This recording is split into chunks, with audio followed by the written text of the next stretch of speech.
Can you hear us, Sheila? I can hear you. Can you hear me? Yes, we can. Okay, the time is now 7 p.m. and I will call this meeting to order. May we have roll call, please? Mayor Reichel, Mayor Pro Tem Hanrahan, Here. Trustee Brentnall, Here. Trustee Klassen, Here. Trustee Engelhardt, Here. Trustee Sanchez, Here. Trustee Seifert. Here. Please rise for the Pledge of Allegiance in a moment of silence. Allegiance to the flag of the United States of America and to the republic for which it stands, one nation, under God, indivisible, with liberty and justice for all. Please be seated.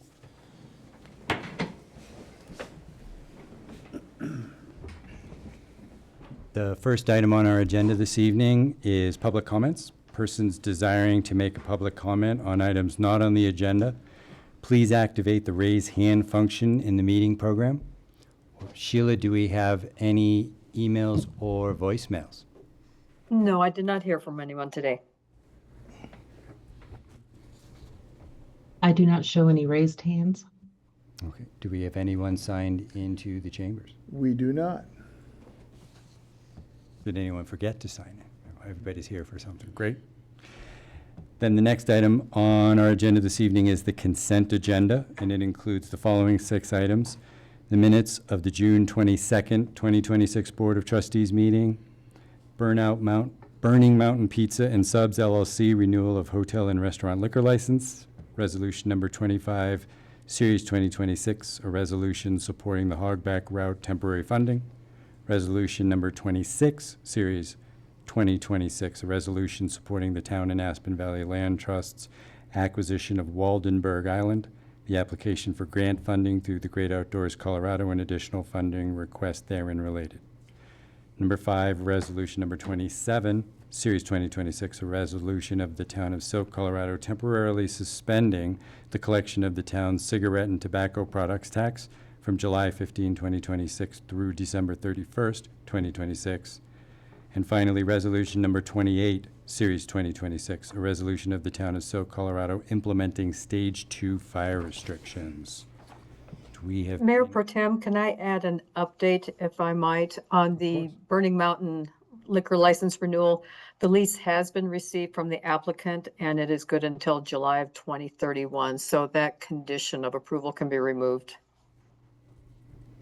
Okay, noted. We will remove item number 2 from our consent agenda. Well, we still have to renew the license. I Correct? think it was just a It was condition on renewed. there. Yeah. Oh, it was a condition. Yes, Okay. so I it's all renewed. apologize. Do any members of the board have any questions or comments on any of the items I on got the a question consent for agenda? Manager Mann. I have a couple people watching and I want to make sure answers correctly. Where is the money coming from for the support of the hogback route? I want to make sure, I thought I had it, but a couple people are watching. I just want to make sure. The support of the hogback route is coming from general purpose dollars. Okay, I thought so, but I just wanted to. There is not a specific funding source. It is coming from any one of our many revenues. I thought so, but I just wanted to make sure it was answered properly. And I have a question about that, if you're done. It says in here what Garfield County commits and what RAFTA commits and City of Rifle. Mhm. I mean, obviously, we don't get to dictate what they do by ratifying this, but is that already agreed upon, or is that It is not. The resolution was created based upon conversations that were a collaboration with the City of Rifle, RAFTA, and the Town of Silt primarily. The county is aware that we will be asking for funding from them, but they have not been part of those formal discussions. This resolution would then forward it to the county for their consideration. Okay. And I guess, yeah, I mean, it's just, that language is like aspirational, and I don't know if that's super clear in the way it's written, but, I mean, we understand that. So I just wanted, I was just curious. It also made me wonder, maybe we've nailed that down, but it sounds like it's still aspirational. Yes, ma'am. That's fine. I can add some context, if it helps. Oh, yes, I sure. was at the RAFTA Board of Directors meeting last week. Commissioner Jankowski was also there, and the last item on the agenda was the hogback route and funding, and there was a lot of discussion amongst all the board members, and Commissioner Jankowski, at some point in that discussion, stated that the Garfield County Commissioners may be amenable to the idea of matching the combined contributions of Silt and Rifle. Again, this is a work in progress. I don't want to make it sound like he guaranteed that outcome, but he expressed that there may be an interest in it. So in year 2027, that amount would be $125,000. In year 2 or 2028, would be $160,000, and in year 2029, year 3, would be $210,000, if they matched. And if there are other models that are also being discussed. But the good news and the theme here is that they seem to be moving away from not supporting it at all. So I think it notes progress. Well, and that's like the more skin in the game you have, the more we are willing to consider, which seems reasonable. I mean, And this productive, item thank is you. part of that process, and I know Rifle's going to be doing the same thing this week, according to their city manager, and that gets us in front of the county commissioners on an upcoming agenda to have the discussion with them directly. Okay. Do we- Will you let us know when that's gonna happen, and so we can go? Jim, do we have that booked yet? With the county commissioners, no, we do not. That's fine. That was a wait for last Thursday for RAFTA to approve the resolution, tonight for us to approve the resolution, and then Rifle to approve it on Wednesday. Without the three of us all agreeing to it, Ready. we're not ready to go to the county. And was unanimously approved by the RAFTA board. A couple of the community leaders from the Roaring Fork Valley want Jim and myself to attend one of their city council or board of trustees meetings, just to help them understand some of the details that are emerging about funding the hogback for the next 3 years. So we're going to be doing a road show. I'll bring my tap shoes. There you go. No, that's good news. I mean, that the counties, it's not a no from the county. It doesn't appear. It's progress. Yeah. for sure. And I said last week, and I'll say at every meeting, the bus stops running on November 23rd. Mission 1 is keep the bus running on November the 23rd. We'll figure out the rest at a later date. But if it goes away, it's not coming back. That's my main problem that I'm trying to solve. Yeah, well, thank you for your work on that. I had 2 questions, if I may, if everyone else is done. Go ahead. The last item, a resolution of the town of Silt, Colorado, implementing stage 2 fire restrictions. How is that going to be handled at the KOA? They shouldn't be having any burning, even with spark arresters. Okay, and they're aware of this? Yes. Okay. And that leads into my second question, which is Silt PD enforcement. I know generally we try to have a softer touch, we try to educate, we try to engage. The risk of fire is too high. I just want to be clear for our own Chief Gress and the Yep. police force, you don't need to be soft or kind. We need to prevent a fire. I will pass that on to the police department, but I can tell you that even after the 4th of July, it was remarkably quiet. Yep. And I heard Yes, that. it was. People recognize, I think people for the most part recognize, where we are. Now, if we move into monsoon season, people will start seeing moisture come down and they might get a little, it'll be all right. But Roaring Fork Valley representative said the same thing, that there were no sparklers, there were no bangs, there was nothing, which is great. I just want to make sure that Silt PD has Yep. direct permission to do what needs to be done to prevent this. It's just too high a risk. And I think the word is out, and I agree with you on everything you say, and I think that KOAs are supposed to have some kind of signage, right, with the fire danger, and I don't think people are allowed to be having campfires at I- all. I And it thought- should say that. I I mean, thought there that should as be a well. sign. If there's not a sign, then I feel like they're doing something And wrong. I haven't been in Dollar General anywhere local here, but I know that I was in City Market up in Grand County, and they had big blocked off where they weren't even selling their charcoal, lighter fluid, any of those things, because of the fire dangers being so high. I wonder if our dollar stores are doing that here in Silt. I wonder if that's a message we should look into sending. I mean, because you Don't can. sell I don't firewood. I don't believe charcoal grills are prohibited under stage food fire restrictions. They're in developed areas, you're In okay. developed Developed areas. areas, you're okay to. Okay. Like in your do charcoal. backyard, you could have you could use charcoal still. Okay. Of course, you want to watch it and be even more diligent than normal, but yeah, Don't let my dog knock it over. yeah, exactly. Well, I know you're not using charcoal. I personally would not have a charcoal fire. I right wouldn't. now I haven't with used it. With the current conditions. Yeah. That would be too risky. I would not be having a good time at that barbecue. Okay, great. Thank you. Any other questions? No, I just had a comment about number 4, and my comment was, thanks just for the citizens out there, thanks to the cigarette and tobacco tax we have the $200,000 to help purchase this. Yes, correct, sorry. So that was my comment. Okay. Would anyone like to make a motion to approve the consent agenda? I'll make a motion to approve the consent agenda as presented. Second. Okay, we have a motion by trustee Engelhardt to approve the consent agenda as presented, and that was seconded by trustee Brittenall. All those in favor?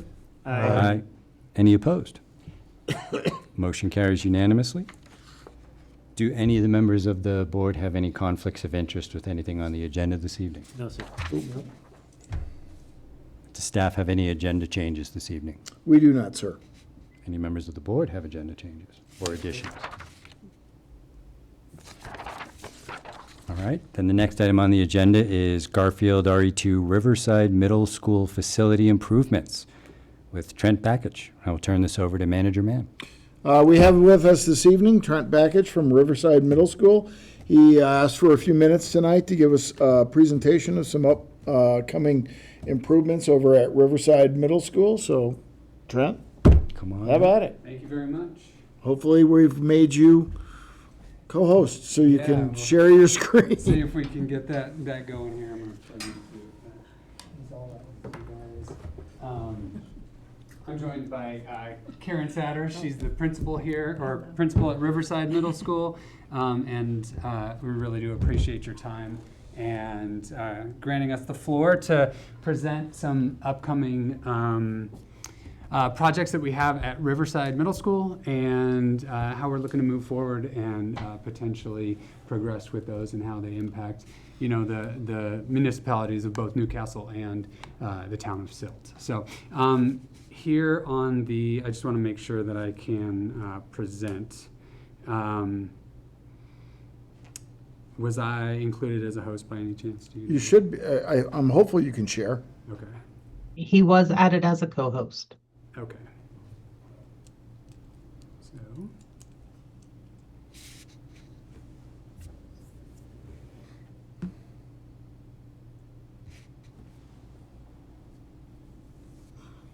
No, if you'll pardon, my lack of tech acumen will get rolling here in just one second. I'm not seeing the share option or presenting. Oh, boy. We had this problem with our new update to Zoom.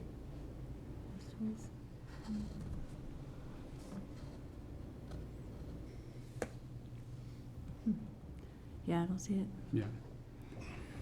So we can go ahead then without the presentation. It is a slideshow, and I'll turn it around for the best, best to, yeah. Sorry to interrupt. Would it be possible for him to send it to Sheila so that she can do it? Well, from- when it came to me, it went into my spam or filter. Amy? Yeah. Our tech And, support is here, ladies and gentlemen. All We're right. saved. and my spam filter is not accessible unless I get an email from MX Guardian. Need to be in the Zoom. Can I talk while he's Of getting course. ready? Yes, Then please. I just wanted to join him as well, just because I am the principal there, but I also, this has been something that we've been trying to work on for quite a while. I've been there 20 plus years, principal 10 years coming up. I've had so many people, kids and students in this place at Riverside, and we love it. And so we have tried, and it just wasn't able to move forward with all the many different factors that were happening in the past 10 years, as we know many of those things. But we've really tried to make our area and our playground a little bit better. He's going to go into that a little bit more, but when Mr. Backage came on 3 years ago as an assistant principal, we really tried to hone in on what can we do at our school to make it where we have a little bit more for kids to do there. They are still, 10 to 14 years old. It's not like, they're gone and leaving the nest yet. They really need time to be outside and play and have an area to do things. So he's really taken this under his wing, and he's really done a great job with it, and just really want to incorporate anything we can with all of our students from Silt and Newcastle together, so that we have opportunity for them at Riverside. So that's what he's going to be talking about here. Absolutely. And it's just not giving me the option to share. And I do apologize, and it's obviously no one's fault here. But I really appreciate, again, the time. We have a project that has been in the works for quite some time to develop a playground and develop a space for our middle school, so that they are able to really utilize the facilities that we have at Riverside. I'm sure all of you have had a chance at some point to be at Riverside and see the facilities that are in place. And it is a wonderful location, and we have a great football field. One of the things that we addressed the last couple of years is a complete lack of shade, though we do have students that are, kind of roasting out there and doing well and having a good old time and being young and not noticing too much. However, we did want to offer that. We planted 26 new trees in the last 2 years to provide that, and that's kind of an initial effort. But something, again, that has been in the works, and we've tried a number of ways, is to grant some facilities that are truly something that the Riverside students can benefit from. I can't even get this off. There we go. Can benefit from and really work socially together through middle school. It is a gap year. It is a gap time frame between elementary and high school, where you have students who are coming in, 10, 11 years old. They're still hugging teachers on the way, into the school and out the school. Whereas, by 8th grade, it's changed a little bit and they're ready for high school. But we do have that wide variety of student needs that we want to address. And in doing so, Riverside is comprised of 463 students and 68 staff. We have 7 athletic programs, a band, a choir, drama, outdoor education. But more than anything, we have families and we have a community. That community is not a Newcastle community. That community is a much broader community. Cactus Valley Elementary is our largest feeder school.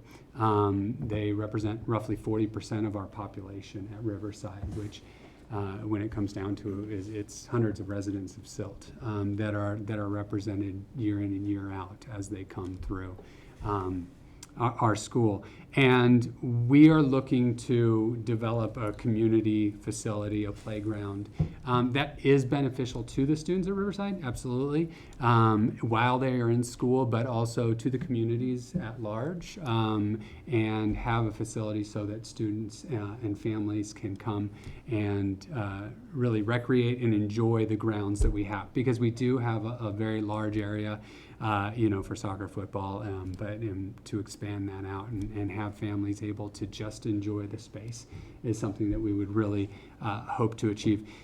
It has been a difficult road to kind of get through. When Riverside was initially put together, there were plans in place for future development of facilities, 4 or 8 extra classrooms, an auxiliary gym, and those types of things, planning down the line. They are always a potential, but just have never come to fruition. And we've had student councils and students who have looked at developing a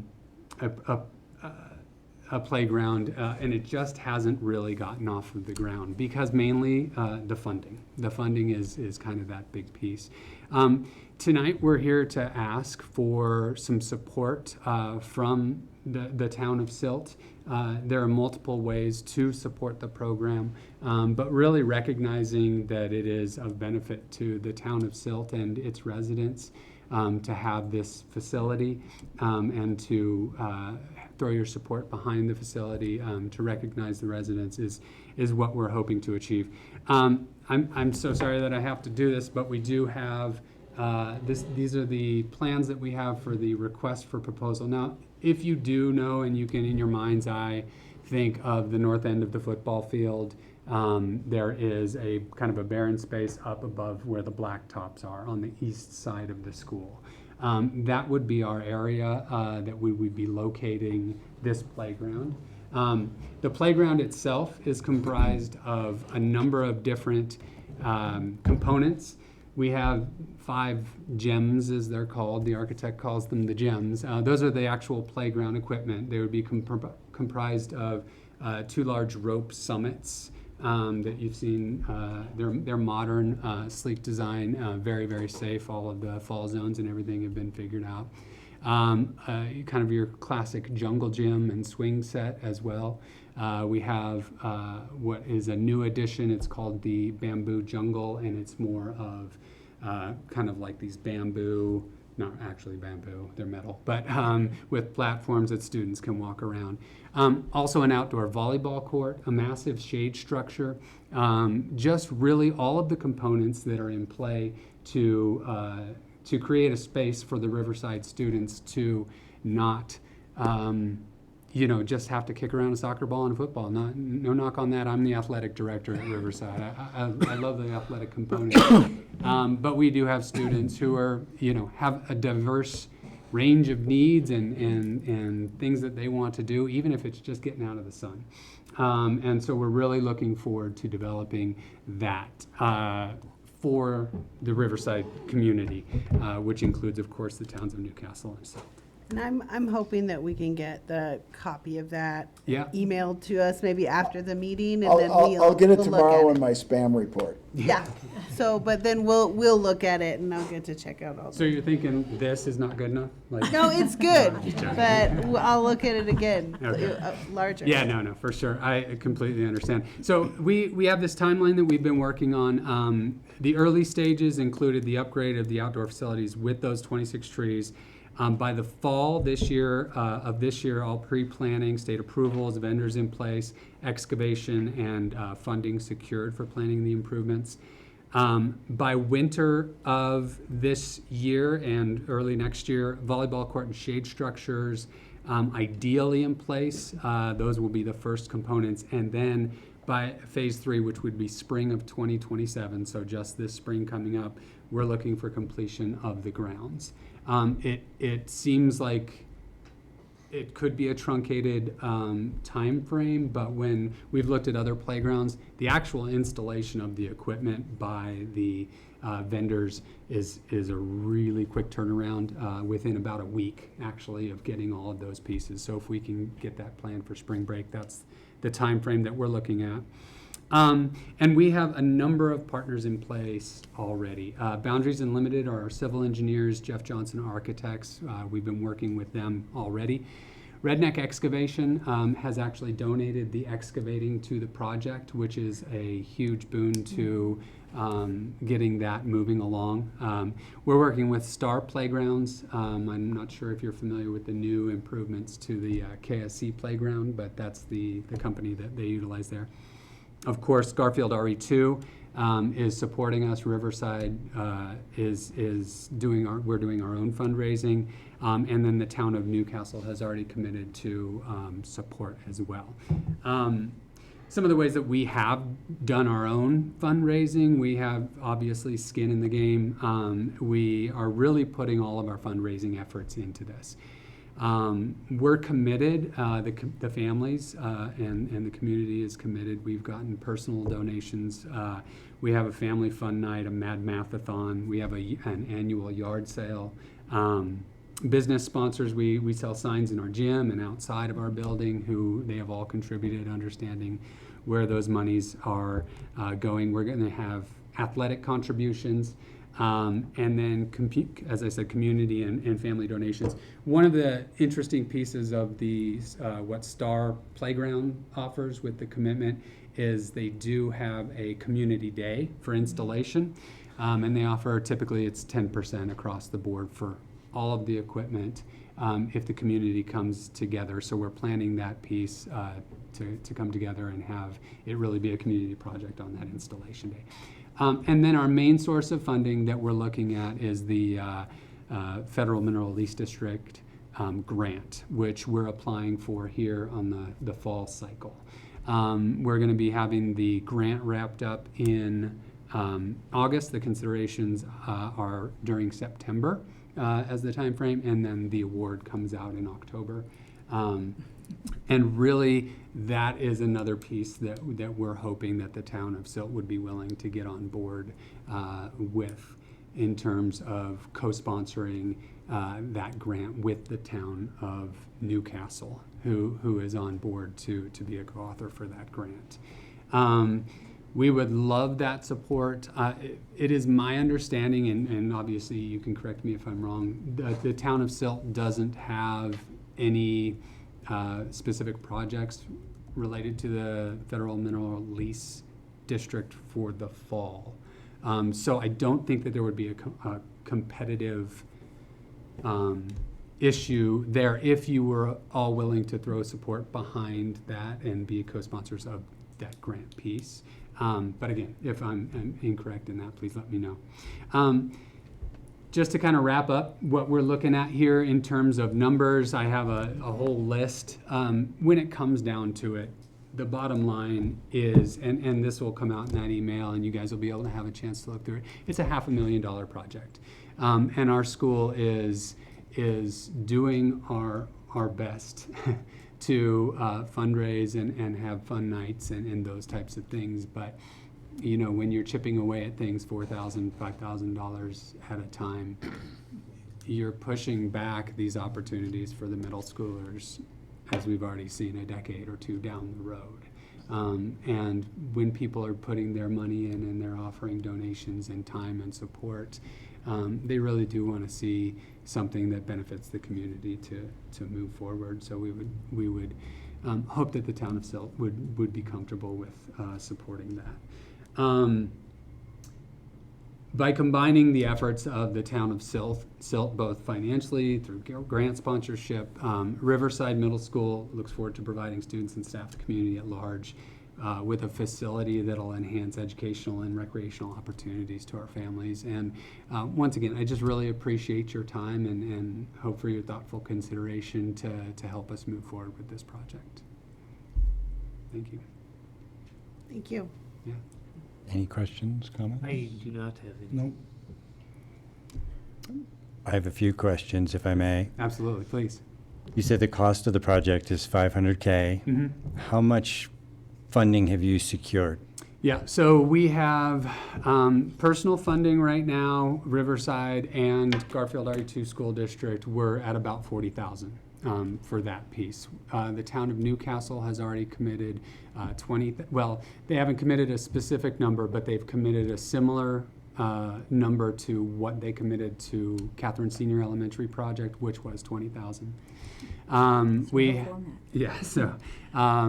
We also, in-kind donations, the excavation is, we're looking for a scope of work on that currently, but we're anywhere between $25,000 and $35,000 on that piece as well. So as of right now, we're sitting at, 40, 20, 25, about 85 to 90,000 in funds already committed. In terms of how that is reflected in the requirements for the grant, it does have us come just a touch short for where we need to be at the 20% mark of the commitment for what we're asking through the grant. There are business partners that have committed to contributing to the project. I don't want to, they haven't committed specifically yet, but they're very interested in that, and they need to present before they can come forward with any of that. So as a solid number, 85 would be where we are. Okay. Can I make a suggestion? Please.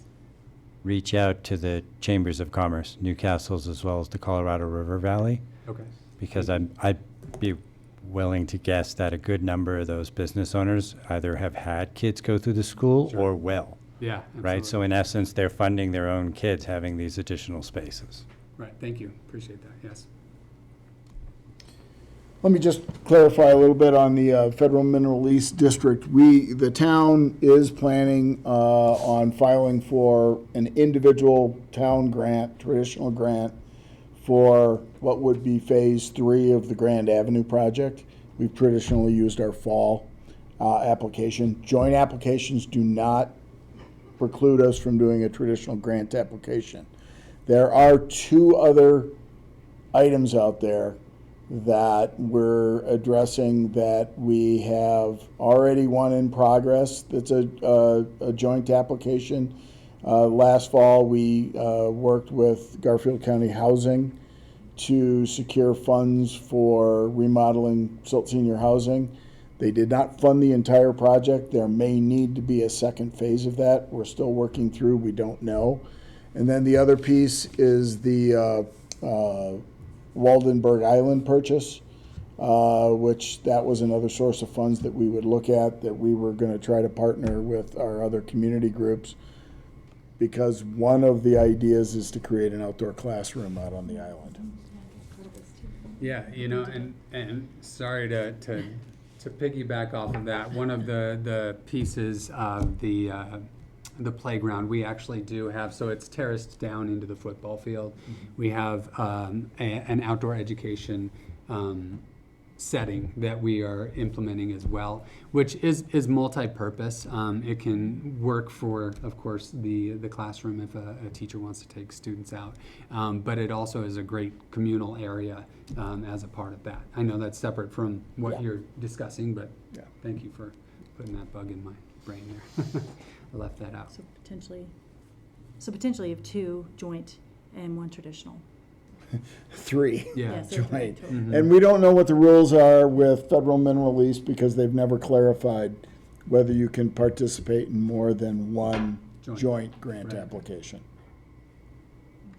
Do we have anything with Great Outdoors Colorado? Is that the? That's another piece of the whole puzzle, but as we try to build our funding stack to purchase that property, it needs to be far-reaching. Because that's something that possibly, I Yep. don't know if that was. Yep.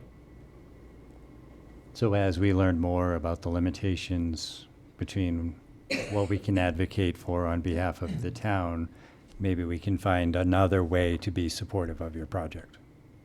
That would be much We appreciated. don't have all the information we need to make a decision this evening Correct. on a specific form of support. Well, I think a specific form of support may come through during the budgetary process. Yeah, that too. Okay. Definitely be open to discussing it and getting something in there, but not but you- a conservative amount. And the cigarette tax money resumes. in That would be January. a question that I would need some legal advice on, because the specific ballot language was, it's a tax on town resident, or purchases in the town for specific purposes, parks, recreation, events. I don't know that legally we would be able to spend it outside the boundaries. Yeah. That's, Right, okay. that would be a question. I don't have the answer. That's above my Even pay though grade. our middle school is outside But the it's not, boundaries Yes. of yeah. our town. So that is potentially a source of revenues. I just don't know that we're authorized to use it. Yeah, well, it has to be legal, so. Another way is that can go to fund the purchase of the silt preserve, which could then free up the grant process depending where numbers come out. So I think there's potentially still some flexibility there. So you guys mentioned Catherine Senior Elementary already went through a playground update, so there's no ability to partner there to bring down cost. No, Just yeah, timing they're all- didn't They're installed and in place. Okay. And the accessibility, obviously it's one big campus, but they're two separate areas. And as well, just the kind of developmental age of the equipment that they have versus what we're looking to achieve and who we're supplying for is different. Yeah. Gotcha. Okay, so there's still work to be done. We have a way to keep in touch with one another so we can keep you apprised of our process and progress as well. As long as your emails don't go into my spam. Yeah, right. Well, I'll stop sending you Apparently slides and, yeah, then we That's the should great do- firewall. Yeah. But if there might be a way to just save it as a PDF, Yeah, I can do and that for sure. then, you know, that usually gets to people, Okay, yeah. even if all they have is a phone. It'll get here tomorrow. Okay. I believe you. I trust that it will come. Look forward to your Thank you email. for taking Thank the you. time to present Absolutely. this, especially without the slide deck. We Yeah, we yeah, I'm appreciate sorry you that winging didn't it. work out. Yeah. Yeah, It thanks was, for making it was work. beautiful, by the way. It was They would have sold us like, We'll know just tomorrow. like that. great. Yeah, absolutely. Thank you. Thank you both for your time. All right, the next item on the agenda is the River Center Annual Update and Request for Support with Carol Wolf, Lori Mueller, and Liz, I apologize, Liz. What she said. Figures better not to try in some cases. It's okay, no worries. I will turn this back over to manager. I'm just gonna turn it There right we over. are. I mean, they're already up walking around handing stuff out, so what am I gonna say? I'm not sure I have enough for everybody, but we'll Thank you. see. Well, thank you all for having us tonight. And I'm dealing with a little fire stuff myself from I was in Westcliff this weekend, which is where our son lives and kind of close to the Aspen Acres fire, and it's a valley if you know Westcliff, and so I breathed in smoke, and maybe lucky for you, I'll do a lot less talking than I usually do. But my name is Lori Mueller, and I have been honored to help the River Center with transitioning from their previous executive director, Jana Long. We're working on hiring somebody, so I'm here supporting Liz and Carol, who are doing the good work of the River Center. I would like to just take a minute and let them introduce themselves as well. I'm Carol Wolf. My official title is Financial Assistance Manager. I've been with the River Center as a volunteer since 2015. Stepped away for a little while to have a full-time job, so didn't have too much time to volunteer. But in 2004, came back, we'll say full-time, even though I'm a part-time employee, back to the River Center, because it's important to me. And so it was an easy sell to get me back there. My name is Liz Gabardi, and I'm the Director of Operations for the River Center. I've been with the River Center since 2018, so about 8 years now. And I started off as a volunteer and then transitioned into applying, and I started off as an administrative assistant, and now I oversee our outreach programs and our programs. So I want you to catch a few things that they both just said. They started as volunteers. And when you look at the River Center, and the reason I'm helping that transition is that the core of their work is neighbors helping neighbors. Truly, this is how we all used to survive, right? Is looking across the street and to the people we have a great community with. And the River Center embodies that. This is what they do, right? So it's crucial to have them in our communities. And I would like to thank you very much for the support, ongoing support over the years that you've given to the River Center. And as you know, being part of having us as a line item in your budget is also helps create such sustainability for us that we then can expand out and do some fundraising and really create a longevity. I know some of you know Lee Price. Talk about a grassroots commitment to friends and family who live in this area. And then, of course, Heather Paulson led the way for many, many years. Jana Long was our most recent executive director, and She has transitioned out. So really keeping that alive is important to us. So thank you very, very much. And a huge thank you for the increase in funding that you've gifted to the River Center. We do have a PowerPoint and it's working, which we're very grateful for. So neighbors helping neighbors, it couldn't get simpler than that. Again, these are small communities. My husband and I moved here 40 years ago, and it's growing, but we're still a small community.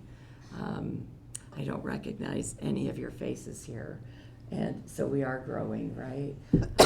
And 40 years isn't as long as probably some of you have been here, but it's important. Community is important. This is why we're all here, is that we value and want to help those of us who might be in a tough spot. So let's talk about outreach programs for a little bit. And actually, our beautiful Liz is the operations manager and has a lot more experience. So Liz, would you like to expand on any of those? Yes. Our most busiest or our biggest outreach program that we have is financial assistance. And those, that outreach is where we help with those families that are struggling to make ends meet. We don't give handouts, but we give hands up. And we help with rent, utilities, food, clothing, winter coats, transportation sometimes, gas. And that's one of our biggest, and that's the one that Carol leads. We have our Totes of Hope program, which is a program where we bag non-perishable food items, and it gets distributed to students in Newcastle and Silt. They take bags of food for weekend meals. Meal Monkey, that is year-round, and that is food for students on Fridays. As you know, we don't have school on Fridays, so we help supplement those meals that they are missing from school, and we distribute to 5 different locations, 2 in Silt and then 3 in Newcastle. Our senior outreach program, we have a Wednesday senior luncheon, and seniors come to the River Center. We purchase food from local restaurants in Newcastle and Silt and provide a meal to our seniors. We also have speakers along with that, or presenters, performers, someone comes and sing, or we have police officers talk about safety, or the fire department talk about, fires, what to do in case of a fire, that kind of stuff. Our Neighbors Helping Neighbors Scholarship Program, we started that 3 years ago, right? And that is for high school seniors residing in Newcastle or Silt that would like to continue their education beyond high school, whether it's college or technical or trade school. And we award 5 $1,000 scholarships. I like to add that this year in 2026, 4 out of those 6 recipients, we had 6 recipients this year, were from Silt. Community gardens, we have 2 garden beds where our volunteers plant seeds and harvest veggies out of our gardens, and then that gets distributed to our community in need. Angel Tree, which is Christmas gifts for children in the area. And also we have, which we didn't add in our slideshow, we give out gift cards to our 5 local schools, and those gift cards are used to purchase school supplies for children that are unable to afford them. So I want you to note, this is the whole staff, right, of the River Center. You're looking at them. And so when all of these programs are taking place, we have multiple volunteers that are filling the space, right? So not only are we helping individual families and individuals, but we're giving opportunities for community members to be part of that process, because obviously, this is a lot of programming for very little staff time. Can I ask a quick question about these programs? Yes, sir. Without diminishing any of the others, which one of them is growing the most? Where is the need growing in any one of these programs? More than the others. I assume they're all growing to a certain extent. But which one do you see a greater need emerging? Well, as Liz elaborated, the financial assistance program is the biggest, right? I mean, last year, 2025, we gave out, where's my numbers? Over $99,000 in financial assistance. Again, mostly rent and utilities. So that's our biggest monetary output, okay? Is that the greatest need? That's, I guess that would be in different perspectives. Angel Tree is huge, 175 gifts we gave out, I think, this last Christmas. Totes of Hope, I think Cactus Valley is our biggest, what would you say? That's how many, we give out the most Totes of Hope packages to Silt at Cactus Valley. So I think it all depends on where your heart is speaking from. Where's the biggest need? Okay, thank Does that you. make sense? It does. All right. So the next slide is really just what we like to call a touch point, or touching the soul of what the River Center is all about. So Carol has a story about a client. So let me just say that my job is really hard. See, I'm already getting. It's very emotional to listen to those stories, to have people come in that are traumatized by the position that they are in. Every day I'm grateful for what I have after listening to these stories. It's hard because I want to help each and every one of them, and Liz has to pull me in and say, Carol, we can't do that. We have guidelines, obviously, that we have to follow. Again, it's we try to, it's a hands up. Our biggest thing is we like to see that they're sustainable, so we want our assistance is to help them continue to be sustainable. So it sounds easy, but it's really hard. This particular young man, 23 years old, came in. It's himself, 19-year-old brother and a 16-year-old daughter. Their mother lived with them and paid a lot of the bills, but was deported detained by ICE. He had no idea for how long, but all of a sudden he was in charge of paying all those bills. Rent, $24,000. He had a full-time job in Glenwood Springs, so he had to get himself to Glenwood Springs and home, make sure his family was cared for. Did they have groceries? He took the bus because he had no vehicle. So he came in and explained the situation. He said, I have $1,000, so he's just looking for $1,400. But the committee, I do not make the decisions. The decisions about support is made by a committee. And so we sent it to the committee, and they were generous enough to open their hearts and say, let's help them with our max of $2,400. So, touch of your heartstrings. All right, so here's just a few, little more the numbers behind what all the programs are giving out. And you can read over this. Our budget over the last couple of years has increased. It's increased because needs are increasing, because our population is increasing. And we've also added fundraising to that, an additional fundraiser. So every year we do 3 fundraisers. I would say we have a very robust budget as far as a diversity of funding streams. We have great grants, great community support, some really strong individual donors. We have monthly donors that give $25, $100 every month. So we have a really nice diversity, which obviously makes us more sustainable. Carol, would you like to talk about other funding, the fundraisers in particular? And Sure, fundraisers, as Lori alluded to, individual donors, right?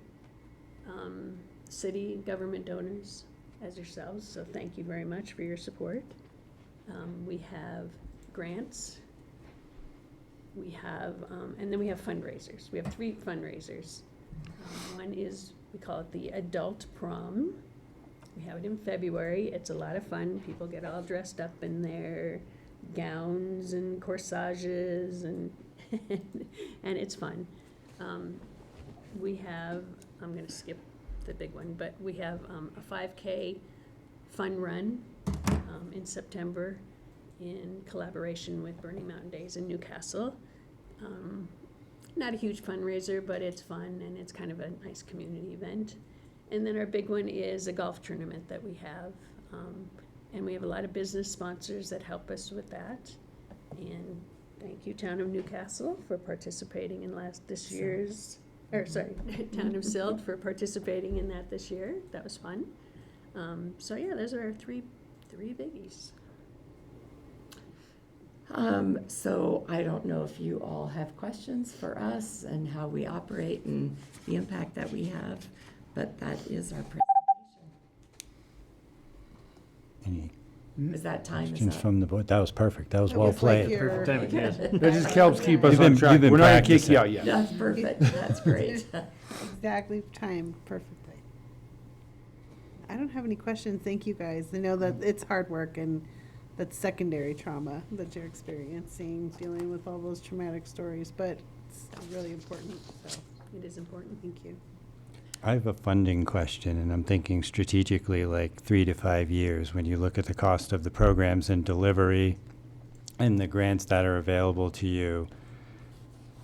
Is the River Center sustainable? It's a hard question, It is, yeah. but this is the time and the place to ask it. So I would say the board is right now doing a lot of training around really getting themselves as a really good set foundation. The River Center has been in existence for 16 years and was grassroots. I mean, Lee Price saw a need, he went out there and he was problem solving, right? He was fixing the need. Heather really kind of gave it some depth and foundation, and we really are at a place where that long-term sustainability is in the board's purview. Where are our reserves? What do we see in 3 to 5 years? So I've been working with the board, and they are absolutely committed to doing more strategic planning so that they can really look out and have a plan. They have done some strategic planning, I would say, in a more informal way. So it's great timing for that question, in that they're ready and they see the need for them to get just to get real serious about that. What's their strategies look like? What's their plan 5 years out? And I think about it, and I saw the job ad for the executive director position, and I was thinking in my head when I was looking over the agenda over the weekend, because that's what I do. Is salary an impediment? Are you finding highly qualified people, but they want to make a little more? When I think strategically about budgeting and strategic development, I think about stuff like that. What are the costs of providing these services? You know, when do you need assistance? When do you need assistance? When does 2 need to become 4 or 5? Is the board factoring that in? And I'm asking this to kind of gauge what support you need, not just from the towns of Silt and Newcastle, but what other sources are available. And thank you for asking that. So the board did decide it was a part-time, the executive director position was a part-time position. They just made it a full-time position. So that move in and of itself, they're committed to making this work.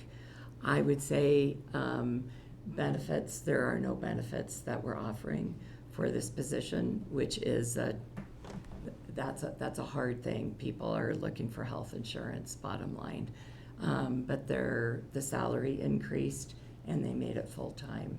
So, yes, is there room to really engage at a deeper level so that we can get really qualified candidates? We have 12 candidates right now that have applied for the position, which is awesome. We're starting the interview process tomorrow evening. So we're interviewing, I would say, excellent candidates, which is fabulous. And there's always room to enhance that position. Great.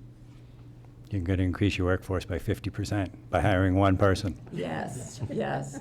And I was, on Friday, was there talking to the Meal Monkey volunteers. And again, this is a big group of people. There was probably 15 people there who are packing lunches. And I asked them, and I've almost reached my limit. I hate that because I like to talk. But I asked if it's like, what do you see as a need for the new director? And they said, oh, okay, well, they've got to keep doing what we're doing and care about seniors. And here, let me show you this. And they took me around the office and introduced me to other people. And I've been so proud. They were, I've been a volunteer for 7 years now. And every Friday, I mean, this, just like Carol said, the impact that the River Center is making, not only to the people who are asking for assistance, but to the community. The volunteers love showing up, and they show up. I mean, Wednesdays, come over sometime. We would love to host you for Wednesday senior lunch. I'm not saying all of you are seniors, but you can join us and just get to know that community is amazing. It's been amazing for me being around just for a few months. So I have one last thing. I apologize. I know we're running long. What the town of Silt has been doing for organizations that we support fiscally, we ask for an at-large seat on your board. And the point is not to be adversarial. It's to be supportive. It's to maybe bring someone's area of expertise to a board that may not already have it. So something to think about when we get into budget season. This gives you some runway to talk with your own board to say, what else do we need from a skill set standpoint or an experiential standpoint? Where, and in that way, I envision the town being able to participate more directly in the success of the organization.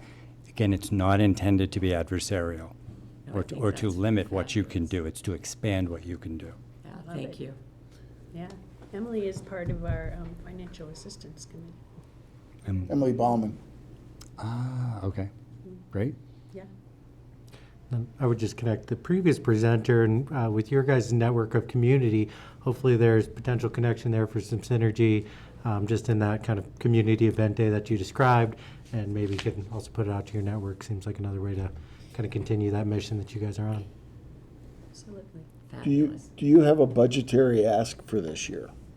You had a specific number that was included or requested last year that we funded, and I'm just curious whether there's a specific number this year. Well, I'm going to say you're generous with the 14,000, and if we would like to offer benefits to our fabulous staff, we would like to have 20,000.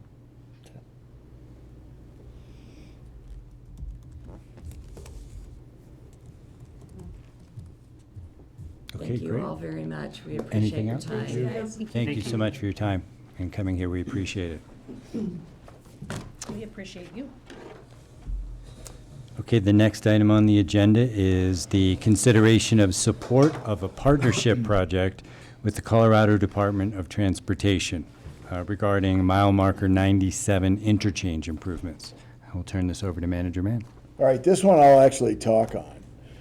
Kind of give you a little background. Well, there's no one else left. Well, there might be some, but there are a couple people that I know are online. I mean, sure, you're all aware that we've had a couple of developments move forward down on the South Frontage Road, particularly Rislenda and Riverview. They represent about 360 rough residential units and rough 60,000 square feet of commercial.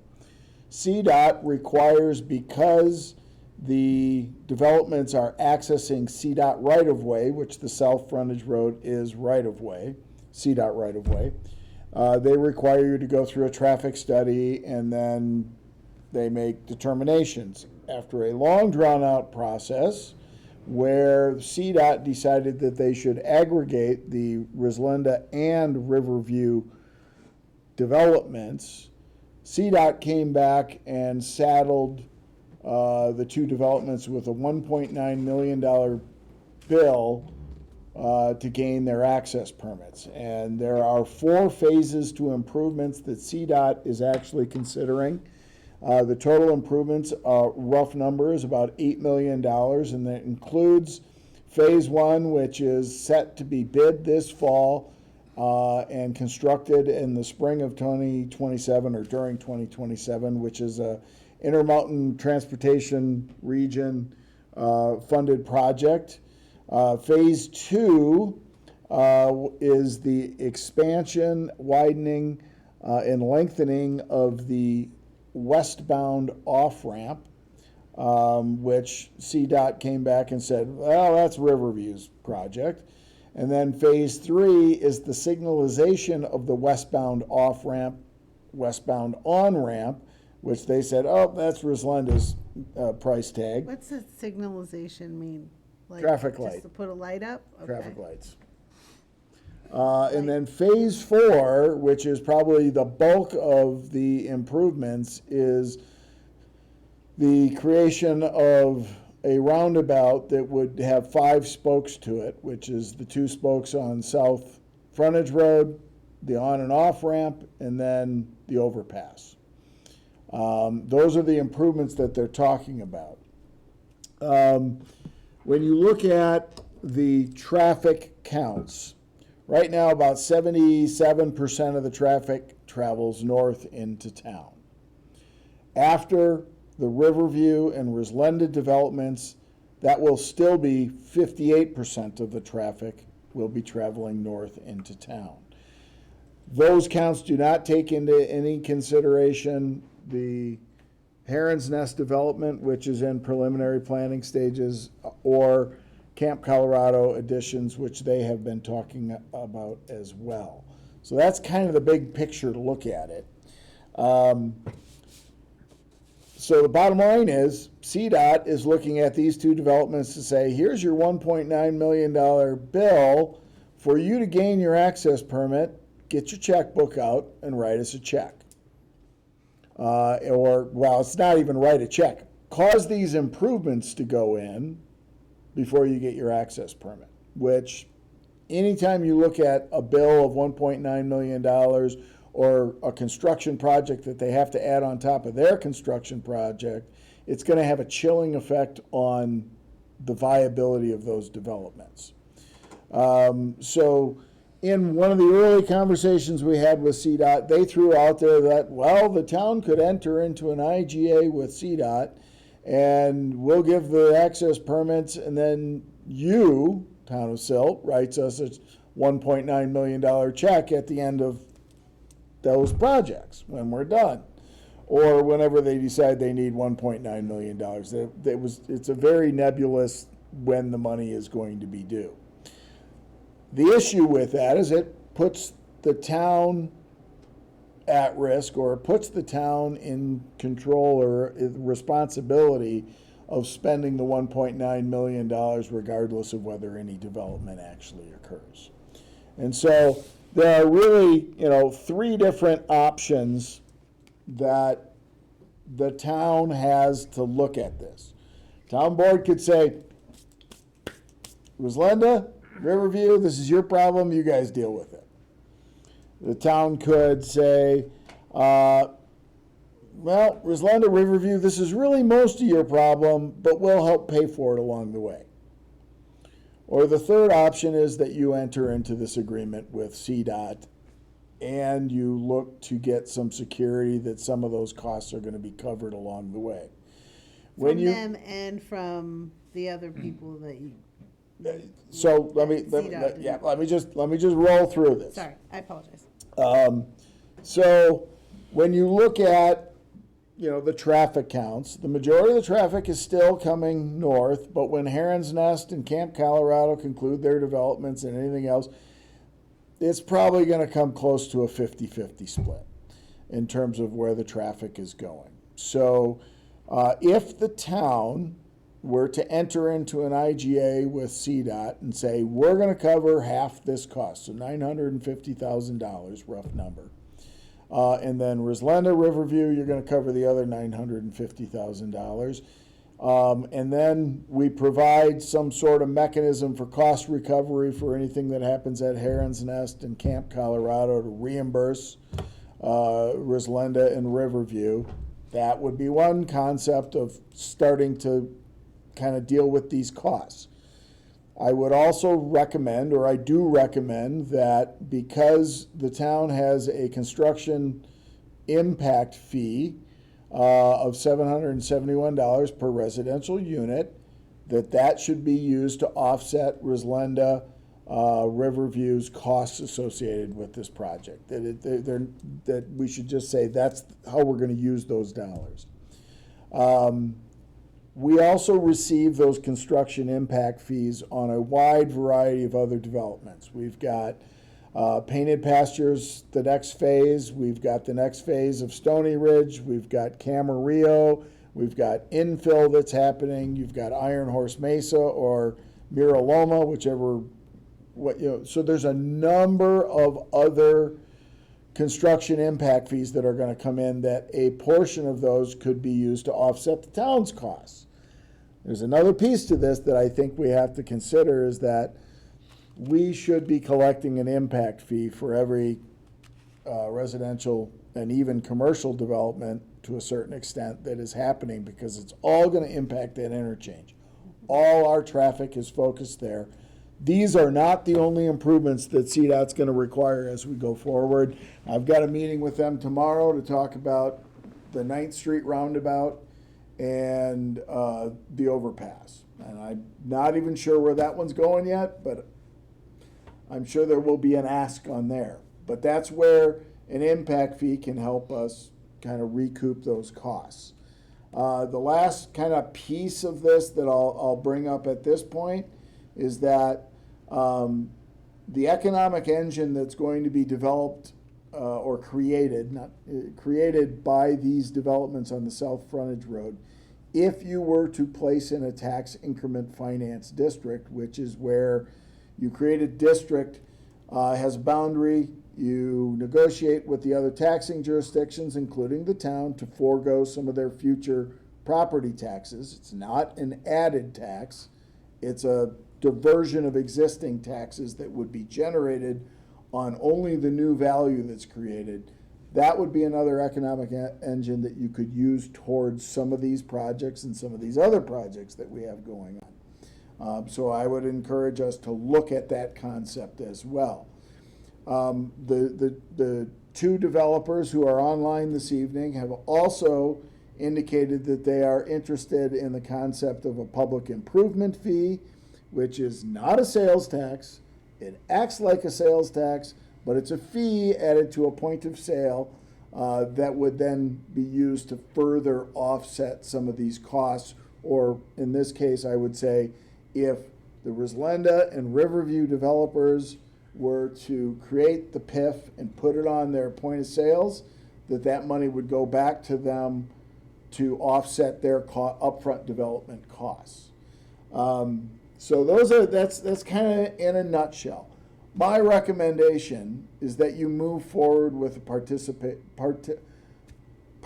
project, participation award, partnership project with CDOT, subject to also working on some security from Roslenda and Riverview to make sure at least we've got a portion of their half of the costs covered, or all of it covered, and then the town utilizes its construction impact fees, a future 97 interchange impact fee, and very possibly a tax increment district to pay for all the other, our portion of the improvements. And so that's the authorization that we're looking for this evening, is to start moving in that direction, so that number one, we can take the barrier of the access permit out of the hands of CDOT. It creates risk for the town because we are, at the end of the day, we're on the hook to pay $1.9 million to CDOT when they get done with the project. Hopefully, you've got all these developments that have been created. We have the other developments that are going on in town that are going to offset those costs. I don't think there are that many people in town that would say the 97 interchange doesn't need to be improved. If you've ever had to have the rear end of your car hanging out in traffic at 5 o'clock on an afternoon while the main travel lanes are whipping by at 80, 85 miles an hour, it's only a matter of time before something tragic happens. And so I think everyone recognizes that this is not a Roslenda Riverview problem. Yes, part of it's being caused by them or it's being exacerbated by them, but this is a long-standing, and that's why I'm recommending that the town take some of the responsibility for moving forward with the project. So, And with that, I'll quiet and I'll answer questions. 1.9 million, what, of these 4 phases, what does that cover? That covers phase 2 and phase 3. 2 and 3, okay. Yep. So, CDOT doesn't necessarily care how they get the 1.9 million. They just need it. No, Or they I do think they will, CDOT is going to require Roslenda and Riverview to pony up the $1.9 million to get their access permit. Okay. Part of the difficulty with them doing that is those are upfront dollars that they have to write checks for, or they have to cause those improvements to go in, which then creates the situation where they're carrying that cost or a high cost for a longer period of time.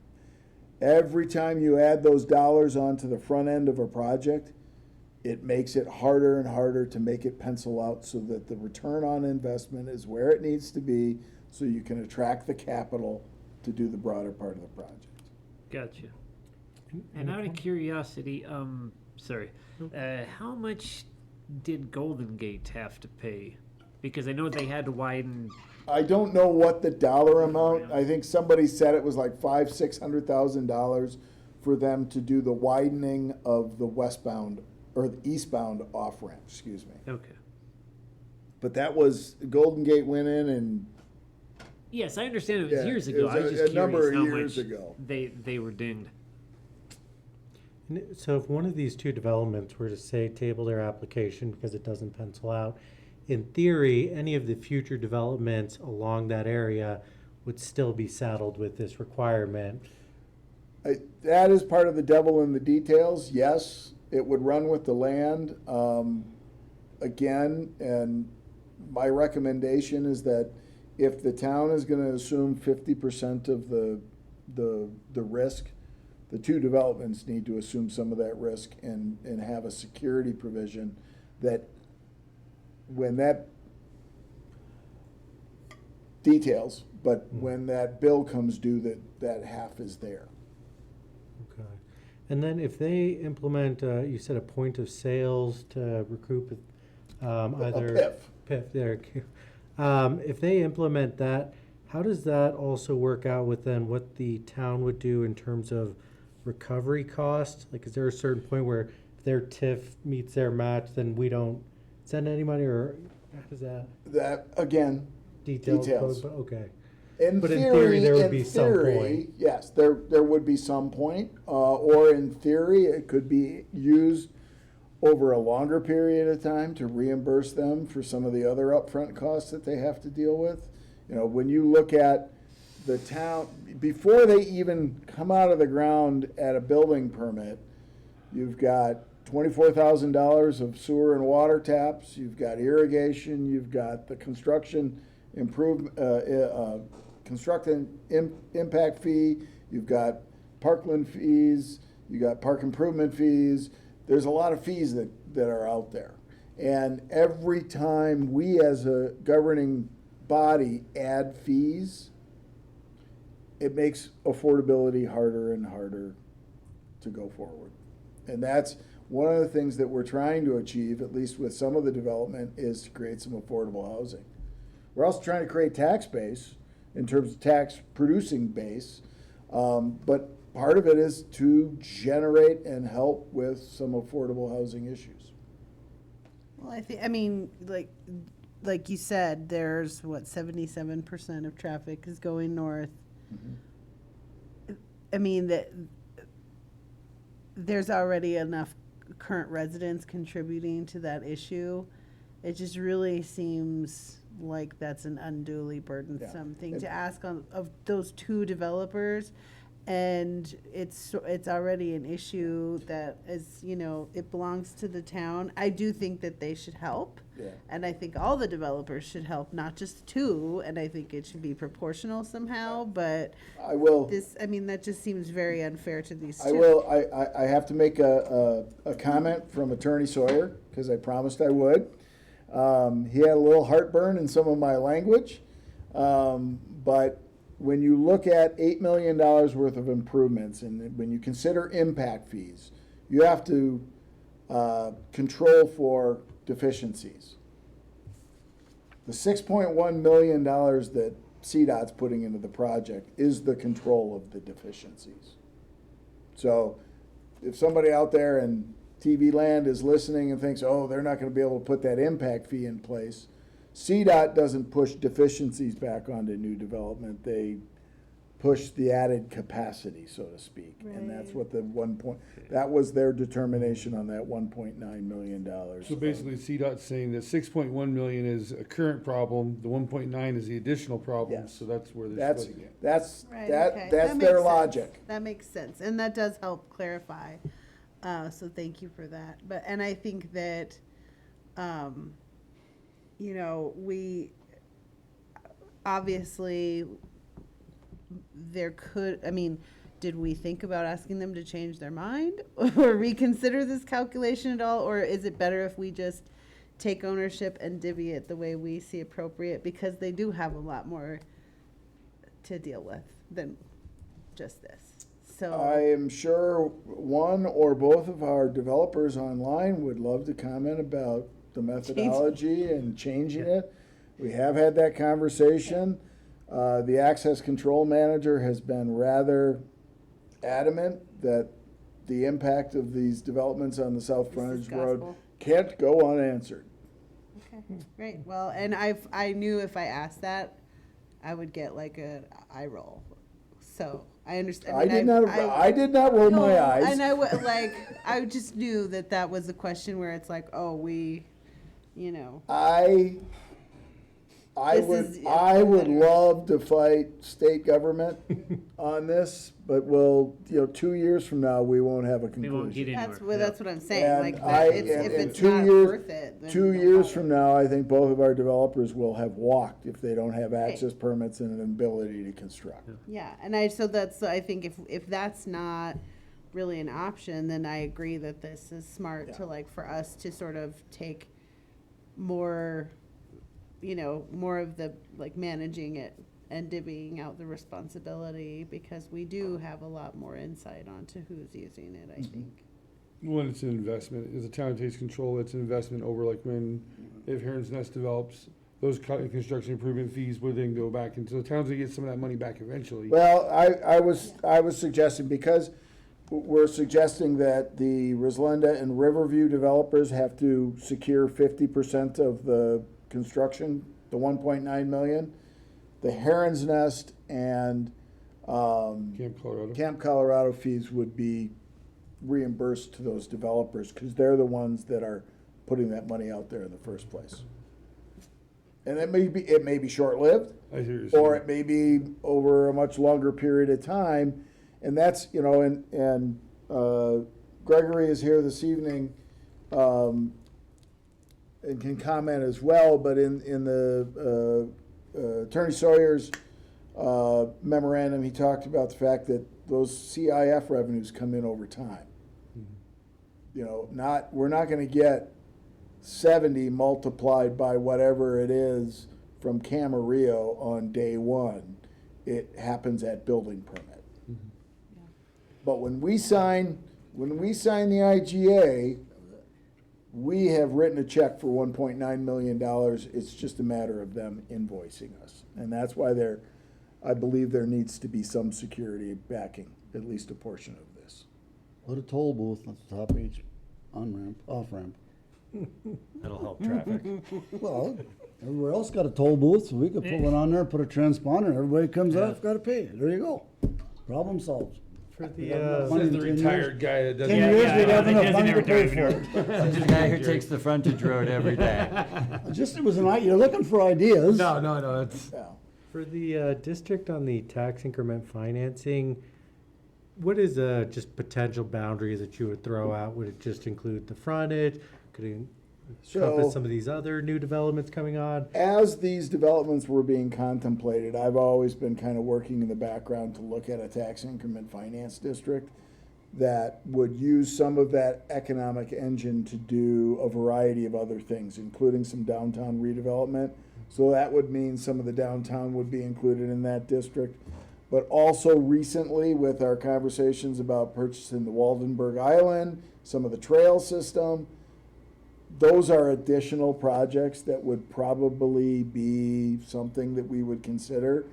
And then, again, kind of in the background, we've been working towards, is there a mechanism where we could, as a group, conglomerate of governmental entities, take down one of the Riverview buildings in ownership that we would then use as employee housing for our employees, and have, Mr. Cunningham's on, and he can tell me, but I think the buildings are 32 units. So you'd be taking down 32 units and maybe spreading out a few of the units to the town of Silt, a few to Garfield County RE2, maybe Garfield County, maybe the Sheriff's Department, Colorado Fire Rescue, Colorado Mountain College, Grand River Health. You know, there are all these groups that are talking about affordable housing and needing to have it. One way to take and make sure it remains affordable is take the profit margin out of it. So, just a question, I know we're talking about the town of Silt putting money in, Rizalante and all these places. What is our option looking for, because I guarantee you all that traffic that comes to the north, 2/3 of it goes that way and that way out of town. Is the county, I'm just asking, is there a way where we're gonna get the county involved in some skin in this game? So in terms of the skin in the game from the county, that would be their agreement to allow a portion of their future property taxes from these developments to be diverted to pay for some of these costs. Okay. That's how we would get the county's dollars out of that. Their participation Yeah. in the TIF. Mm-hmm. Yeah, well, yeah, they would, the creation of a tax increment finance district requires a negotiation of how much each jurisdiction or each taxing entity is giving up. Like, I didn't include some of the smaller, taxing entities like county's Human Services Fund. I didn't include that in the calculation. It was really the county's road and bridge, town of Silt, Garfield County did not include RE2's bond fund because that's for bonds. It's specific for a purpose, so you really don't go after those dollars. But those are the that's a negotiation process. That process can take up to about 120 days once you start it to conclude. Because I know in the morning, Highway 6 coming from that way, it's up past the Dollar General, backed up.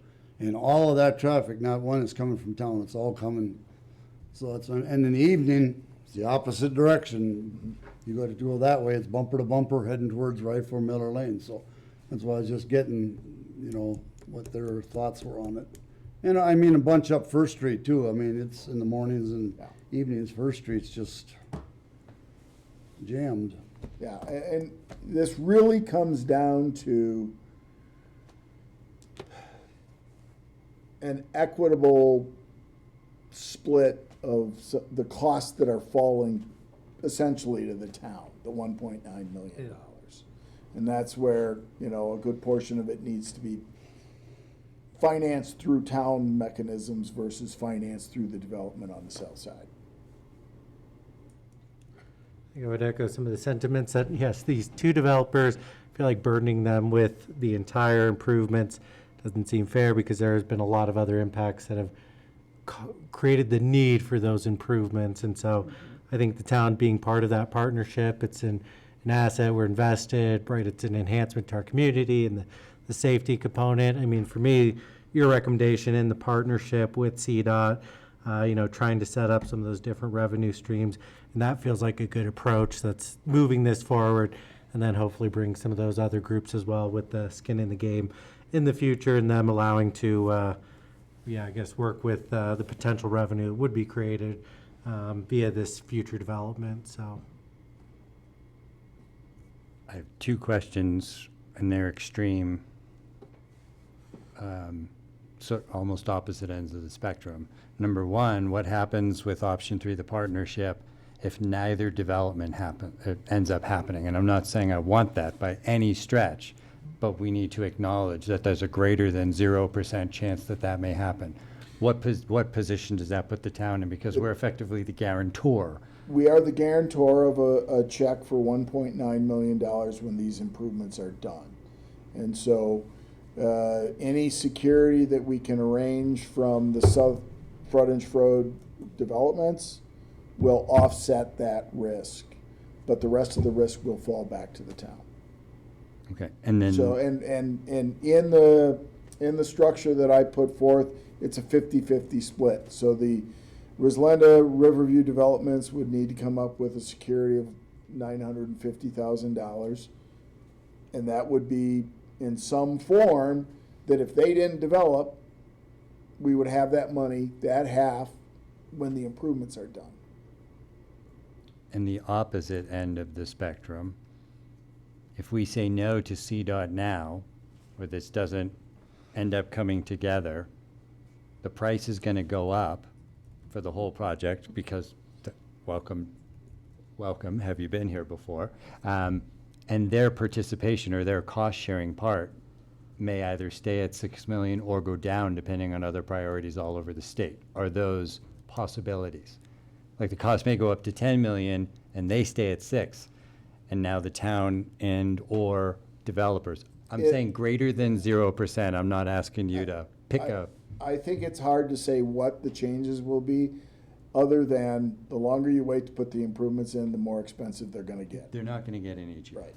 And I guess to your point, yes, we are on the hook for 1.9 million, but we're getting some improvements out of it. You know, we're getting value for the money, and we will, I believe that we will have the opportunity to recover it because Silt is growing, and we're projected to double in size. So to me, I feel like I hear what you're saying, but that's my, I guess, ultimate, you know, why I feel more confident about us taking that on, I guess. Because in theory, if we have 50% security and the remainder, and they walk away from both projects, say Camp Colorado comes in, whatever they paid that would have gone back in cost recovery would come to the town because they're, Right. okay. Yeah. So there are some, I think, additional layers in there, even if Well, two developments- actually, no, I will take that back.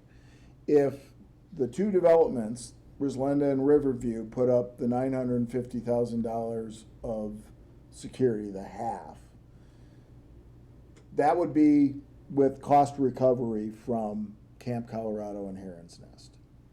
So they would be due that money coming back because it would just offset that $950,000 that they had to put in the project. It wouldn't come back to the town. What time frame do they need this, what are they looking to get this money? So, a very nebulous answer to that. Just curious. 28, 29, depending on when they get the project done. So funding is no guarantee of timing. Not really. Doesn't sound like it. But the improvements will start to be done immediately, because I think the plan will be for the westbound off-ramp and signalization projects to happen immediately before the two developments would be actually producing vehicles onto the So, highway system. just a dumb question. So this extension on this eastbound on-ramp is gonna happen. Are they thinking of incorporating a possibility of a roundabout when they do this? You know what I'm saying? I mean, are they gonna tear it all back out when the roundabout? I sure hope not. I mean, I'm just saying, you know, it's, No, the extension of the eastbound on-ramp should not be impacted by the roundabout. okay, Shouldn't be. shouldn't be, but you never know how that goes. They could change things by then. The main factor I keep coming back to in my head is our ongoing dialogues about affordability with housing. And we're going to be asking these two developers to create affordable housing. I think we should share in the costs of providing that affordable housing. I think that's equitable. To say, we can't say, we want you to come up with $1.9 million all on your own. Oh, and by the way, make your housing cheaper. Do you know what I mean? It's our intersection. It's like our whole intersection. We can't put that on. It two is. Right, developers. and everybody CDOT benefits. intersection. 100% of the population who ever Right. get on or off of I-70, so possibly everyone except Jerry. Anyone who shops at Walmart, anyone who goes to Rifle and goes 100%. shopping, I mean, I think like, the partnership model works. a lot of people. It allows us to keep the premise of affordable housing. It matches the cost to everybody who actually benefits from the outcome with the roads. The future tax revenues can be, with this model, extended out over a much longer period of time instead of developers having to come up with 1.9 now. You know, this could run on 15+ years. So And I don't mean to. perhaps less, but we can defer some of that cost over a longer time frame. Yeah. Is that? Well, we're fair and mitigating, I accurate? mean, by entering into the partnership project and saying, hey, we're gonna do 50%, and you guys we've already cut their costs in half. But we will recover that back. We over- will over a recover duration. we'll recover all of our expense. The question is whether you help them recover even more of their expense. And the PIF would help with that. There's any number of tools that can be employed. And I wanted to say, I don't mean to insult CDOT. I think I do. they're at a way, aerial view of this with like a million other things going on. And they made this decision with what they had in front of them. And I think there's definitely worse decisions out there. I can tell you that for sure. But like, so, that's what's being handed down to us. We got to handle it. I do. And then I think it's like we need to take a little bit more ownership than just letting these two developers deal with all that, and I do think they need to pull their weight and, help contribute and everything, but this seems like unduly burdensome. So, Speaking of our Except developers, these. I know they're logged into the meeting. Is everyone okay? I want to give them a chance to speak as well. They've been listening to us for a while. So I'd like to open the floor and give each of the developers or their representatives an opportunity to speak to this issue. it's fine with me. Mitchell, go ahead. Sheila, would you allow me to put my my camera on? Yeah, it's not letting my camera either. Yeah. Give me just a moment and I'll get that taken care of. Of course. In the meantime, thanks everybody for your time tonight. I appreciate where this conversation started and where it's going, and I think it's going in a good direction. I think between,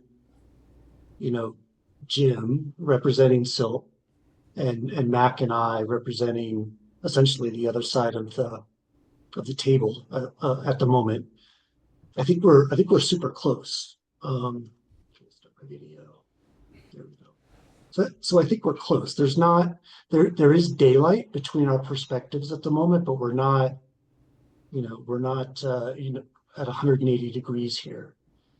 So I think with some good direction from you guys tonight, it allows us to continue the conversations, move forward with some options, and then come back to you with, enough detail to let you truly understand, um, you know, the ins and outs of the decision, and then let you make the right decision. I'll go back to, some traffic studies, as part of Mac's, work, as part of Rislinda's work. Obviously, we have to do traffic studies. And the studies are like today and 20 years, right? So those studies project out 20 years, and they try to take into account all the context, all of the other growth and the development, and et cetera.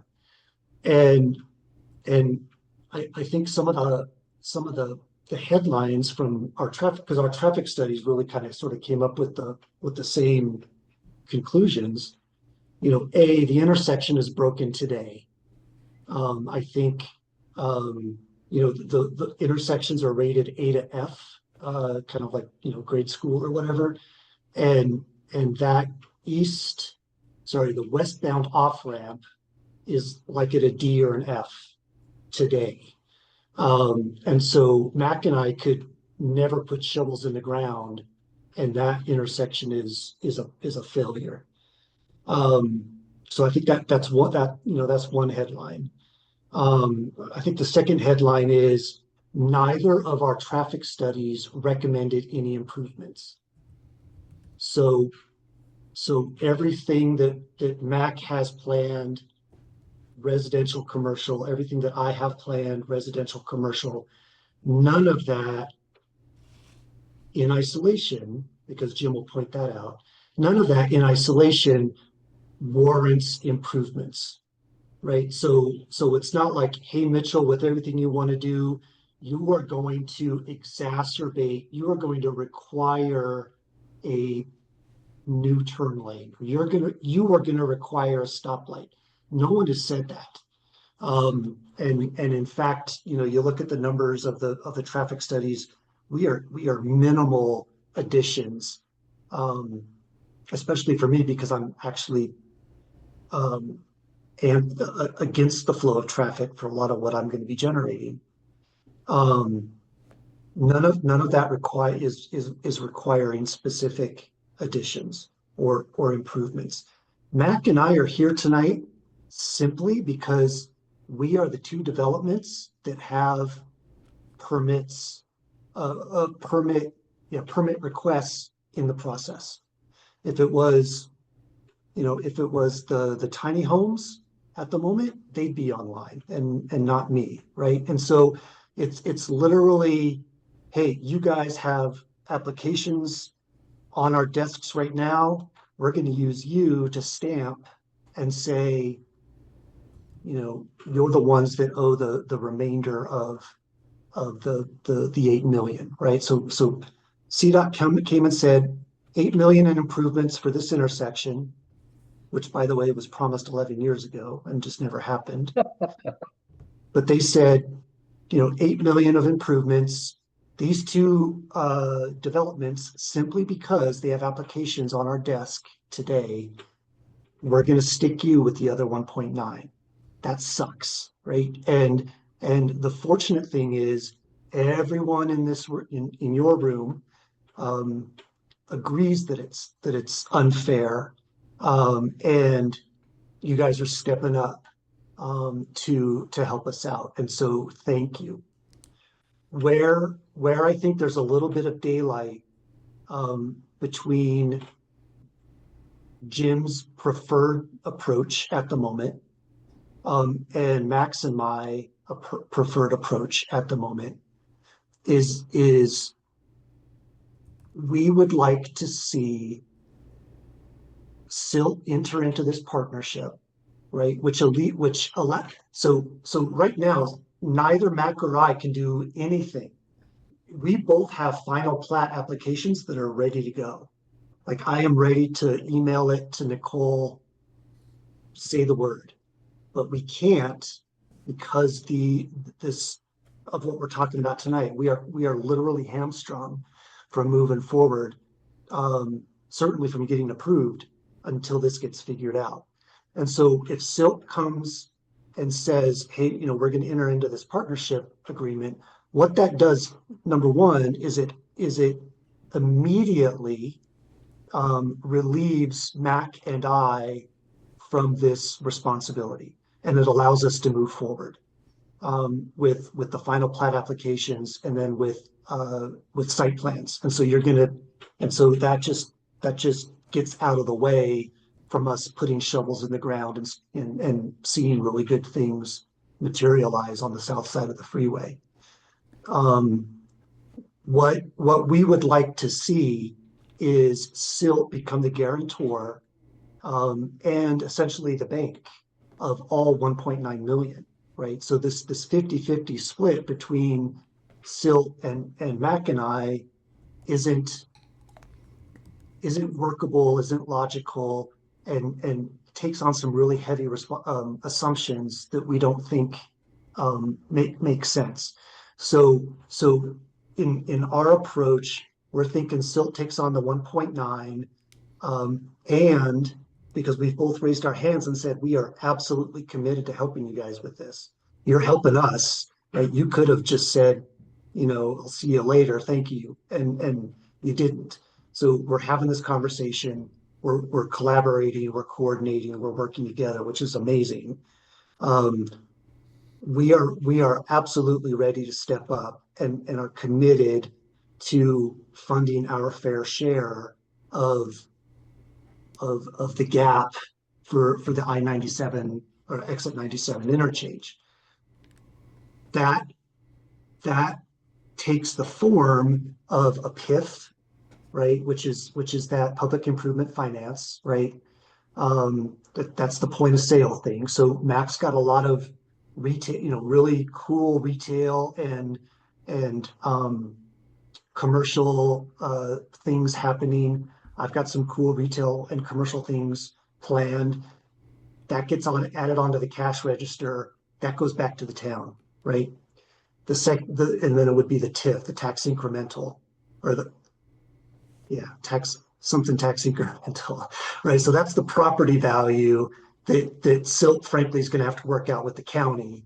And some of you guys brought up the point. This is absolutely the county needs to have skin in the game. This is where that skin kind of comes into play. So our thinking, right, is Silt ponies, puts up the 1.9. It simultaneously coordinates with us for PIFs and TIFs tied to our acreage, right? That then becomes a virtual guarantee of revenue streams, right? So if Mac doesn't build out, if I don't build out, and nothing is guaranteed here, right?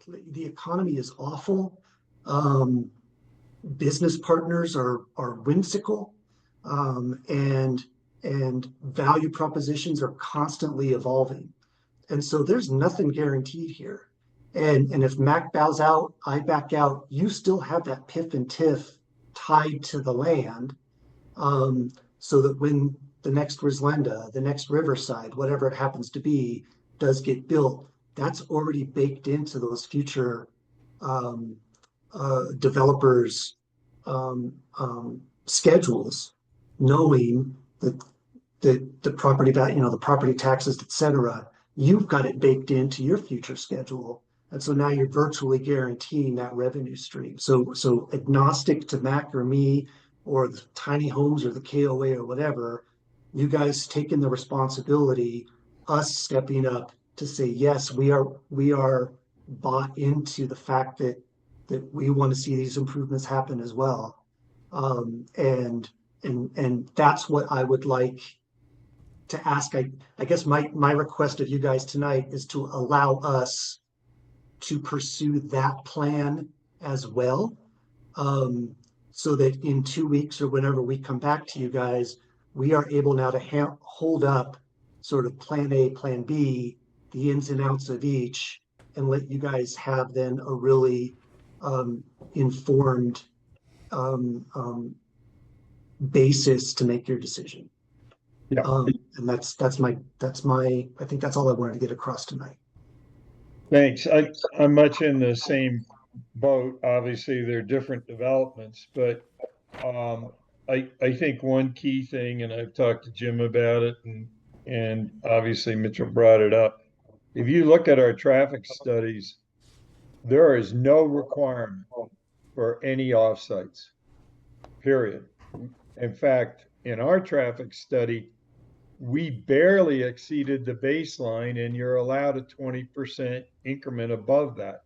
However, in talking to our traffic fellow, used to be part of CDOT, they're just going to turn around and come back, and their defense or their offense is, well, this is a health and safety matter. So they've got us all in a box. And I'm not disagreeing that the work needs to be done. That's not what I'm implying at all. It's just all after working with them for 16 months, they came up with this. When they told us, they told me to my face, we were not responsible for any offsites. And now we're all in it. We all agree, as Mitchell said, as many of you on the board have said, this is something that should be done, needs to be done. It's part of the future of Silt with everything else that you all have worked so hard for. And that's why we're here. My big concern is that CDOT is hanging this, and because we're accessing, kind of like a comment earlier, other developments aren't hung up in this on the north side or whatever, because the frontage road is controlled by CDOT. That gives them the hammer. And I was looking at the calendar. I've been sitting here since, as you recall, our preliminary plan, which had 95% of our engineering done, has been sitting here since April 27th. So this is a really timely thing we need to work out. This is just killing schedules. It's increasing costs. So we're hopeful that you can authorize Jim and his staff to allow us to come back to you with some real numbers. And I've talked to Jim a bit about the value of the commercial as, you know, obviously tax sources. And so that's the request. We can go on all night, but we're living and breathing this, but we're just sitting here unable to do anything else. And the key here is to be able to get these plats in front of you, go through the requisite readings and hearings to get there. Thanks. That was my main point. Nobody's having any value out of our now having sitting here month after month trying to resolve something with CDOT when they're saying it's up to you. And I think I would just add that, you know, whether Mac and I are asked to fund 1.9 million or half of that, it's not a halving of the responsibility, because our responsibility is zero, really. That nobody has ever said, you know, hey, you guys, you're creating this. It's just that we've gotten stuck with this, and it's been purely a matter of timing, and so, you know, writing checks for $500,000, again, in this economic climate and with what Mac and I want to do that have razor thin developmental margins anyway, it's a big deal, and so allowing us to pursue the option where Silt guarantees, pays, we don't even really know what that means yet, guarantees, pays, writes the check for accommodates, again, we don't know what that means or when, the 1.9 million. And then Mac and I, as we raise our hands and we say, all right, let's figure out how we repay you, Silt. I think that is the best way for us to proceed. At least allow us that option to continue to explore, please. Okay, Yeah, thank you, gentlemen, for your participation and your comments. I'm going to bring it back to the board in just a sec. But I know, Jim, you've been involved in these discussions directly. I wanted to give you first pass at any responses to the comments, any feedback whatsoever. I'm not going to give any responses right now. Okay, then back to the board. Well, I just wanted to mention, yes, I agree with you guys because CDOT sees you with dollar signs because of their inability to improve their own interchange. But at the same time, I kind of feel that, and I don't have an amount in my head, but I kind of feel you guys have to pay some sort of portion of it, as well as, you know, the KOA and Heron's Nest and you know, other developments. I don't necessarily think a PIF tax is going to work because our downtown right now, we don't have any commercial. I just have a feeling you guys are going to have a difficult time filling commercial. I think the commercial site on the South Frontage Road is highly visible and is going to be highly sought after. And the PIF tax that would be on those developments is just going to be on those developments. It's not. Yeah. It's not community wide because the creation of a PIF tax requires a covenant to be. I'm sorry, the fee, not the yeah, tax. Sorry. A tax by any other name. Call it a PIF if you want, but it is specific to those parcels. Yes, I understood that. I just kind of feel they might have a difficult time. I think the development potential I on hope the South Frontage Road is going to be significant for different types of commercial than we have currently. Yeah. And if you guys ever, just to maybe a little bit of grounding, if you need it, I apologize if you don't need it, but there was a PIF attached to the Meadows here in Glenwood Springs, right? So every time you came to Lowe's or whatever, you would have seen, I think it was like a 1.4% at the very bottom of your receipt.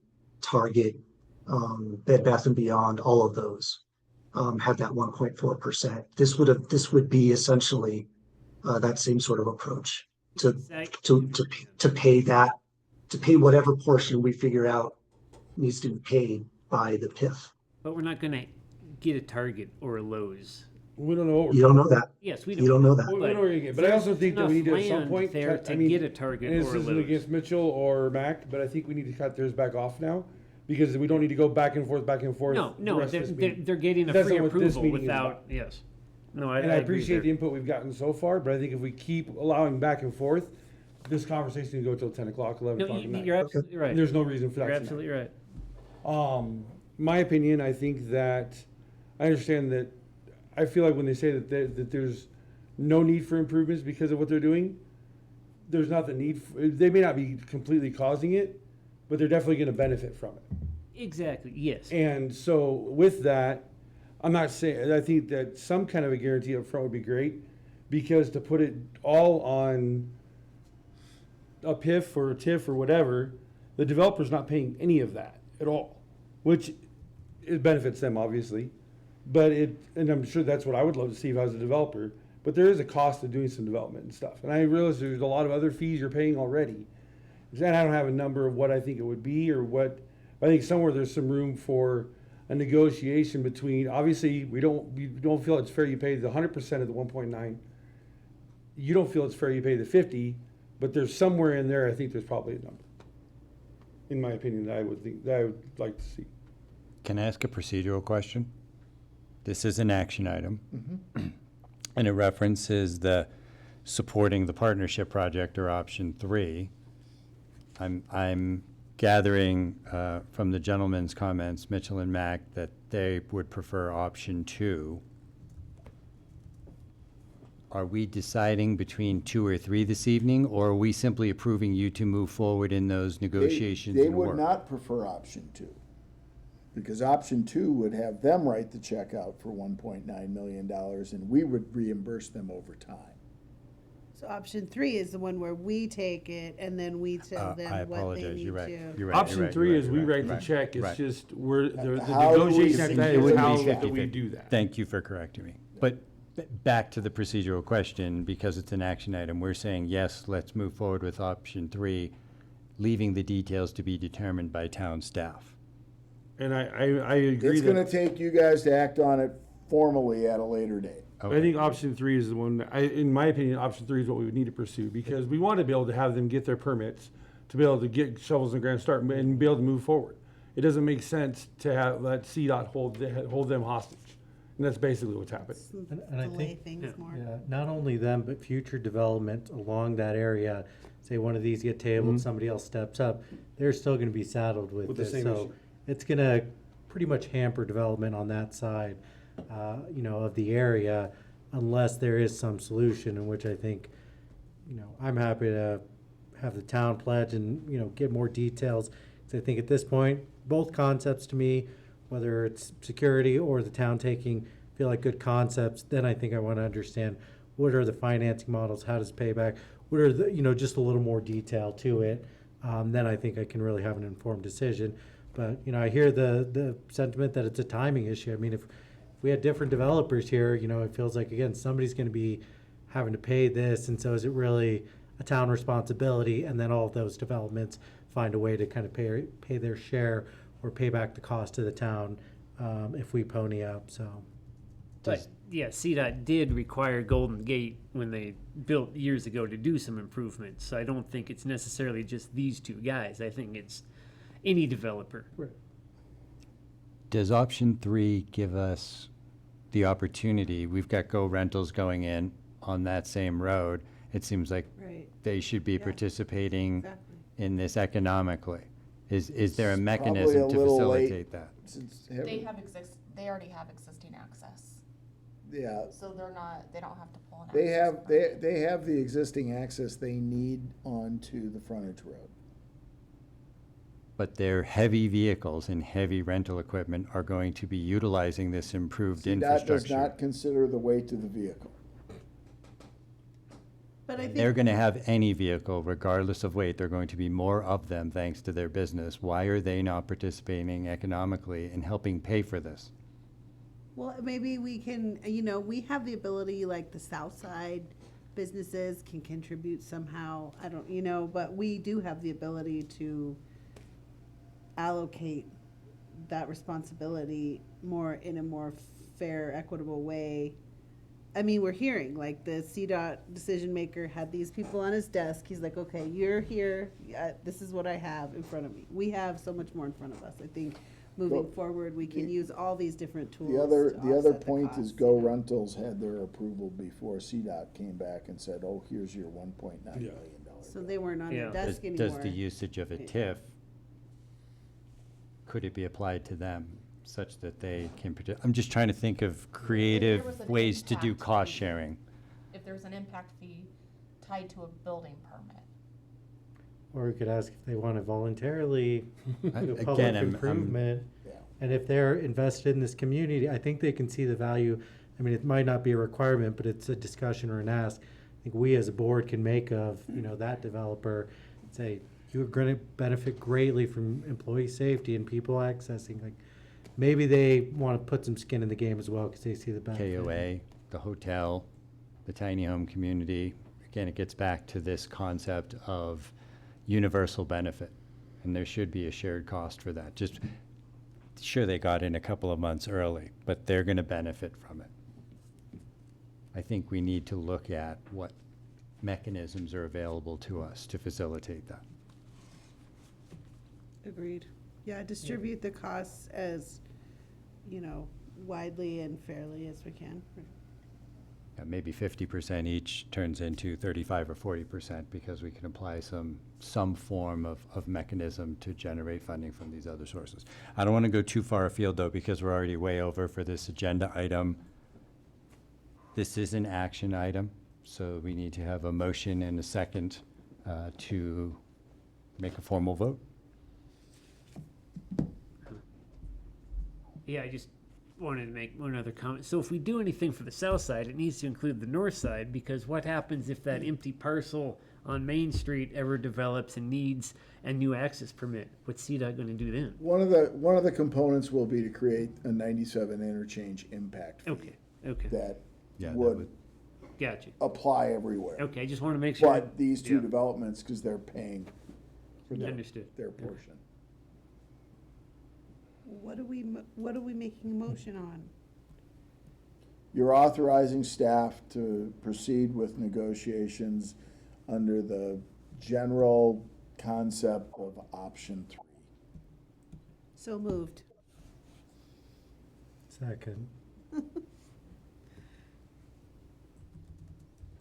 Okay, we have a motion by trustee Engelhardt, seconded by trustee Sanchez, to authorize staff to move forward with option 3 negotiations with both of the developers.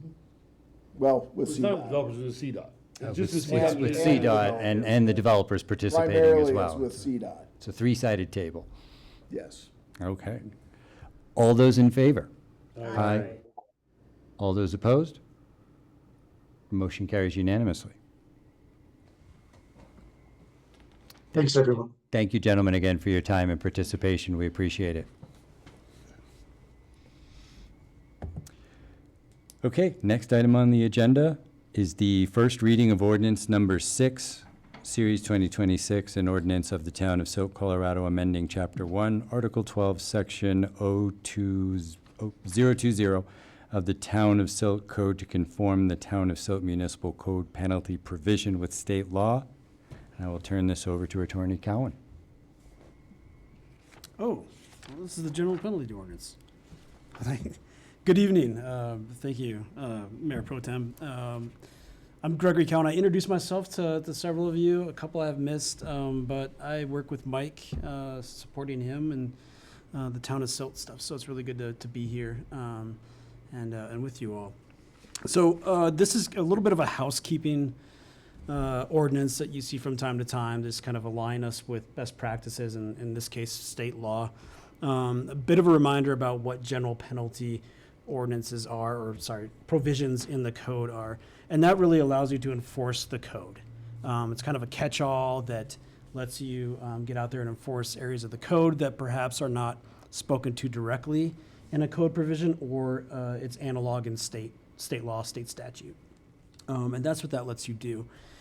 A couple years ago, the state Supreme Court visited a decision, and they were like, hey, these general penalty provisions that exist in a lot of our home rule municipalities, we want to make sure that they kind of fall within this general kind of pattern, this line. They don't exceed this threshold. The state legislature then went forward and adopted legislation with some kind of minimums there for municipalities to guide, to use as their kind of their handrail for these general penalty provisions. And that's really what this drafted ordinance does. It's really a cleanup, an acknowledgement. The operative effect of it for how things have been conducted in Silt does not change. It just brings it in alignment with kind of the modern language in the statute and regulation. Sounds good, makes sense to me. Yep. Complying with state law is usually a good idea. Generally, yes. Any other questions or comments? This is a public hearing. Go ahead. Open it up, I think. Okay, the time is now 9:03 p.m., and I will open the public hearing for the first reading of ordinance number 6, Series 2026. Persons desiring to make a public comment on this specific agenda item, please activate the raise hand function in the meeting program. Sheila, did we get any emails or voicemails about this item? No, sir, I have not heard from anyone. I show no raised hands. There's only staff on the meeting. Okay, and there's no one else in here. So the time is now 9:04 p.m., and I will close the public hearing on the first reading of ordinance number 6, Series 2026, and open it back up to the board for further discussion or a motion. Mr. Mayor, make a motion to approve first reading of ordinance number 6, series 2026 is presented. Second. We have a motion by trustee Seifert and seconded by trustee Brittenall to approve the first reading of ordinance number 6, series 2026 as presented. All those in favor? Aye. Aye. Aye. Any opposed? The motion carries unanimously. Next item on the agenda is the second reading of ordinance number 3, series 2026, an ordinance of the town of Silt, Colorado, authorizing the exercise of eminent domain powers to acquire property interests at 230 North 7th Street, Silt, Colorado, necessary to mitigate environmental harm, ensure compliance with applicable local, state, and federal environmental regulations, and to acquire property for public use. I will turn this over to Attorney Cohen. Good evening again. Yeah, just a bit of a follow-up here from the first reading that Attorney Sawyer did a couple weeks ago. Just kind of some interim occurrences between then and now. We do have an updated appraisal, which was shared in the packet, that is going to inform negotiations moving forward. And just a reminder, negotiations will continue in parallel to any kind of condemnation proceeding that the board elects to take in this matter. So there's kind of two tracks that will coincide and run parallel with each other. And this appraisal helps inform those negotiations as we move forward with that process. I have spoken with Mr. Anderson, the property owner, just kind of kept him abreast of the proceedings and kind of the pathway that we are, that the town is currently on, and also reminded him that there's still continued opportunity for voluntary transaction along the way here as well. And through that as well, I let him know about the meeting this evening, invited him an opportunity to call in or have members of his family or associates call in and participate in this evening's meeting. Not in the packet, kind of a late-breaking thing that on Friday afternoon, I received a call from Mr. Anderson's son, Chester. He called and just really kind of wanted some background, just kind of lay of the land, what's going on with the property. He just kind of brought him up to speed. He told me a few things about kind of what he's hearing from his father and possibly stepping in and being a power of attorney or an authority to help negotiate on his father's behalf.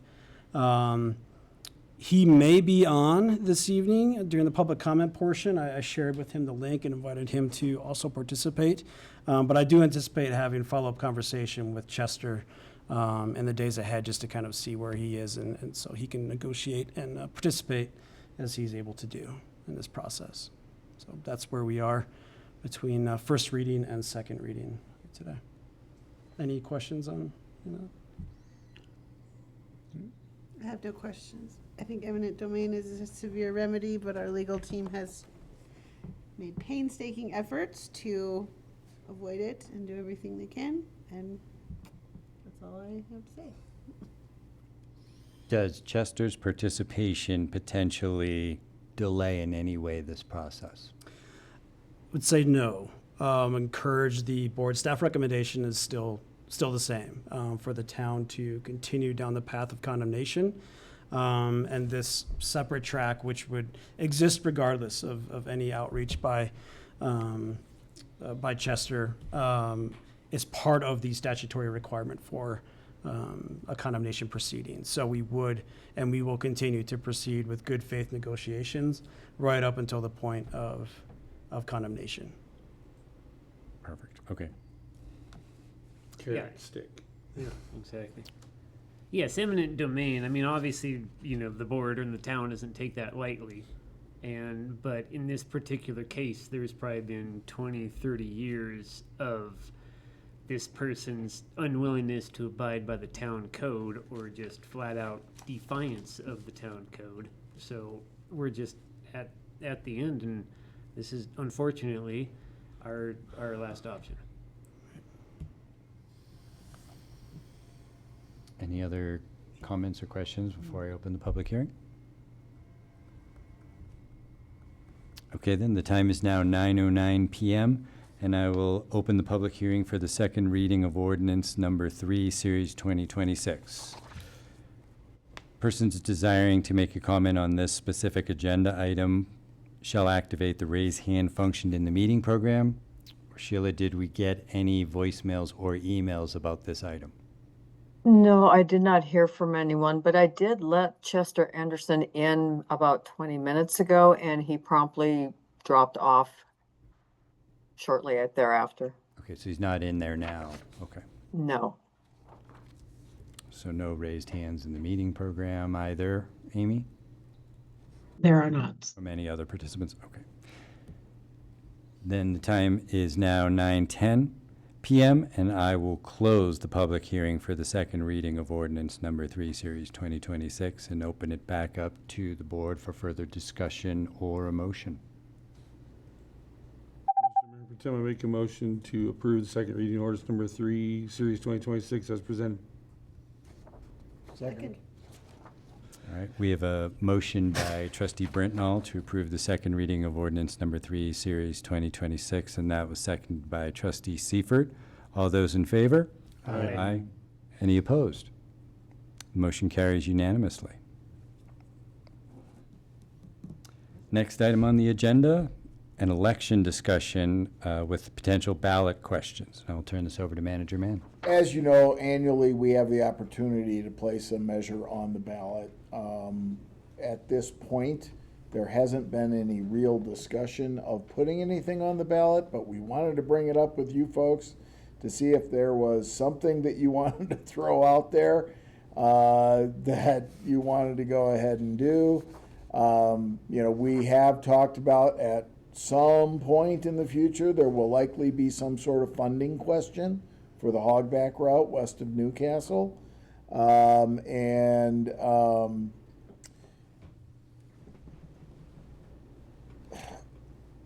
We've been working towards some sort of measure to ask the voters about our facilities plan. But I don't believe we're anywhere near being ready to do that as well. So we don't have, from town staff's perspective, we don't have any desire to put anything on, but you folks are the ones to make those decisions. Yeah, I would say that even though we do have some initiatives that should be coming down the road for some funding things, to try to rush something on the ballot would be, trying to think of the word I want to use. It would just be unproductive because we don't have the time to generate the information and stuff to get it out to people to get the response we would want. Or need. No, agreed, yes. Yeah, I agree. I'd like to ask a survey question. Who's your favorite trustee? Can we put those on ballots? That happens every. But why not ask? Let's check in every year. We can arrange the seating based on popularity. Come Does that on mean we now. have to get the petition signatures and everything again? I'll vote for the very first board member who helped start this whole mess. I'm mostly joking, but maybe we could have enact a tax on styrofoam like we do on cigarettes, since it's so bad for the environment. Go to a park fund. That would require a lot of work to even All get right, to the point of well, crafting it, Yeah, right? Probably too much for this year. Next election. No, I'm joking. Yeah, I'm totally joking about that. I mean, I'm not a big fan of styrofoam, but You've mentioned that. Yeah, it was hard to tell. it doesn't biodegrade. Did you guys know that? Okay, so we're good with the election discussion. Then the next item on the agenda is the Silt Urban Renewal Authority Board appointments. And I will turn this back over to Manager Mann. Director Centeno discussed an appointment of a member from the Planning and Zoning Commission because we have an even number of members that we're dealing with, and so we need to appoint another member. And after discussion, Todd Tibbetts offered up or volunteered, so a motion to appoint him would be appropriate. I'm good with that. Mr. Mayor Pro Tem, I move to accept Todd Tibbetts' voluntary appointment to the Silt Urban Renewal Authority Board. I'll second. All right, we have a motion by trustee Brentnall to approve Todd Tibbetts to serve on the Silt Urban Renewal Authority Board as an appointee, and that was seconded by trustee Clausen. All those in favor? Aye. Any opposed? Motion carries unanimously. Thank you, Mr. Tibbetts, I was for just volunteering. Gonna say that. We appreciate it. I that. think he's the right guy for the job. Having volunteers versus voluntold is always nice. Yeah, I was curious if Chair Williams nudged him. I think there were, and you can comment, but there were a number of people that were interested. That's fantastic. Nice. Thanks to P&Z for Yeah. being so enthused about it. Next item on the agenda, manager and staff reports. Reminder that our strategic planning session is Monday evening. No one gave us any idea of what we're gonna have for dinner, so you're stuck with whatever Sheila and me come up with. I trust Sheila. I trust her more than you should trust me. I thought I said filet mignon, no? Reminder that Saturday, from 10 a.m. to noon, we have the water treatment plant open house, community open house. There'll be free water, coffee, donuts, and maybe some juice. We did have a recent incident this past weekend with an OHV side-by-side. That it was a informational stop that devolved a bit with an individual claiming that the South Frontage Road is town property, not CDOT property. So this is a precursor to us working towards codifying some regulations related to e-bikes, e-motorcycles, and probably a revisit to the town's OHV code provisions. And the last thing I will say is I am requesting that we move the July 27 capital planning work session to August 10. Sure. For convenience or because we're not ready? Because I'm not probably going to be ready to be presenting on the 27th. Understood. Yeah, that's easy, yes. It's a good reason. Well, he's sitting around looking at each other when I'm not ready. Thank you. That concludes my report. Any questions for Jim about items on his report? I have a question for Jim, just not on the report. So we just gotta wait. Do you want to save it for your comments, or I'll is save it it, for is my it related comments. to what he was just talking about? No? It's up to you. I'll wait for comment. I would like to go to the AGNC Economic Development Summit. Okay. So if you can add me to that. I've had a number of other groups ask if I was going to be there, so now I can tell them yes. I'll get you signed up. Thank you. The community park delay, can you provide any additional details, either Joe or Jim, just to enlighten us? They reached out today and came up with a new design, but we're asking for more details.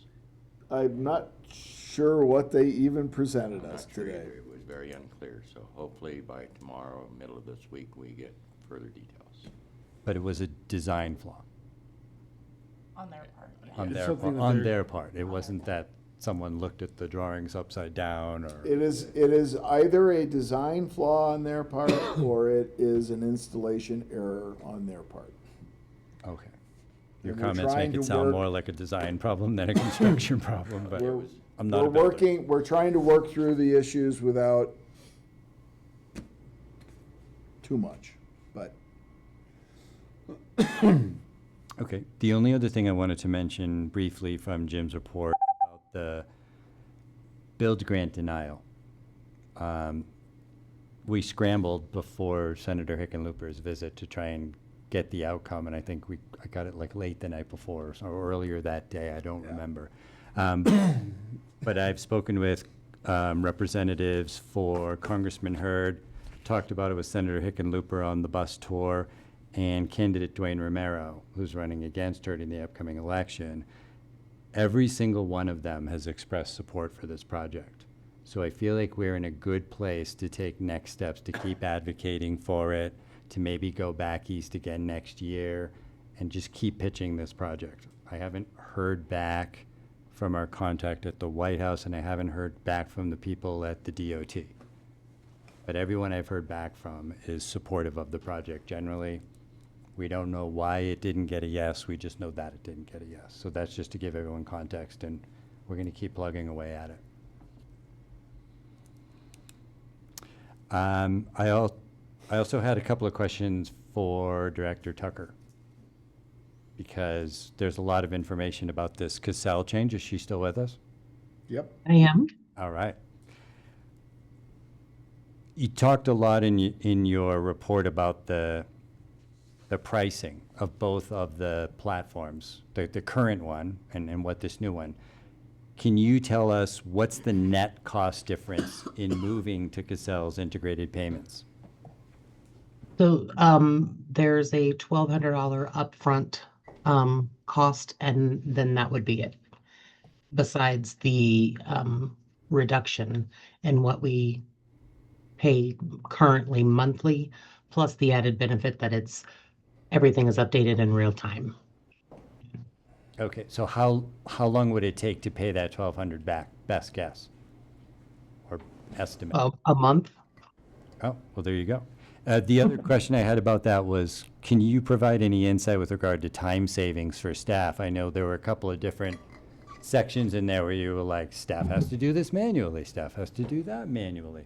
So every morning when we import the payments from our current third party, it takes about 45 minutes just for the report to upload to Cassell. Sometimes it takes longer if we have a larger number of payments that need to be imported over. So it can be, I mean, a lot of times the girls start at about 7:15, and sometimes it's 8:30 or later before the report actually generates. Okay. In our current software.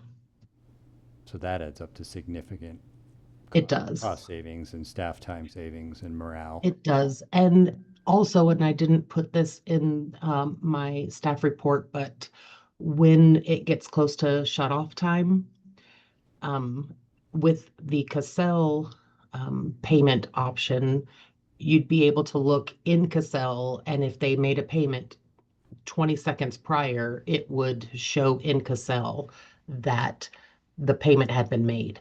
Currently, we have to log into Express Bill Pay and see if there's any pending payments, where it would save us a step for that as well.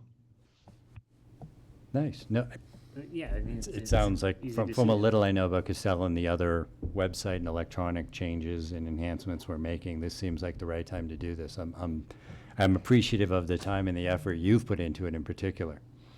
So thank you. You're welcome. Any questions for any of the other staff about any of their reports?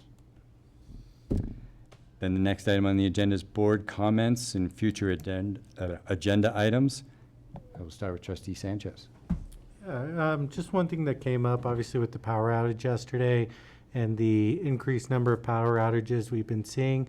I wondered, does the town have a community area that's on generator or could have power in an emergency situation for the more vulnerable portions of our community that might need medical devices that run, young children in heat? Just knowing it's a really tough day. I mean, thankful it wasn't out for an extended period. But, you know, who knows, we get maybe a bad Saturday afternoon, everybody's at home. And if we don't have something, I think maybe just a call to the community to check in with neighbors. If you do have a generator and you know some folks might need some of that, just putting a plan in place. But I know other communities, larger communities, do something like that. And just thought, again, with the increased frequency we're seeing, might be worth something to look at if there's our facilities. But we do not have any facilities currently that are on generator other than the water treatment plant and the wastewater plant. Neither of those are fitting spaces. When we do the improvements for police station, town hall, Public Works, that would be the time for us to do something. Or in the event that we were to build a community center, that would, be an opportunity. There used to be climate resiliency funds to do just that.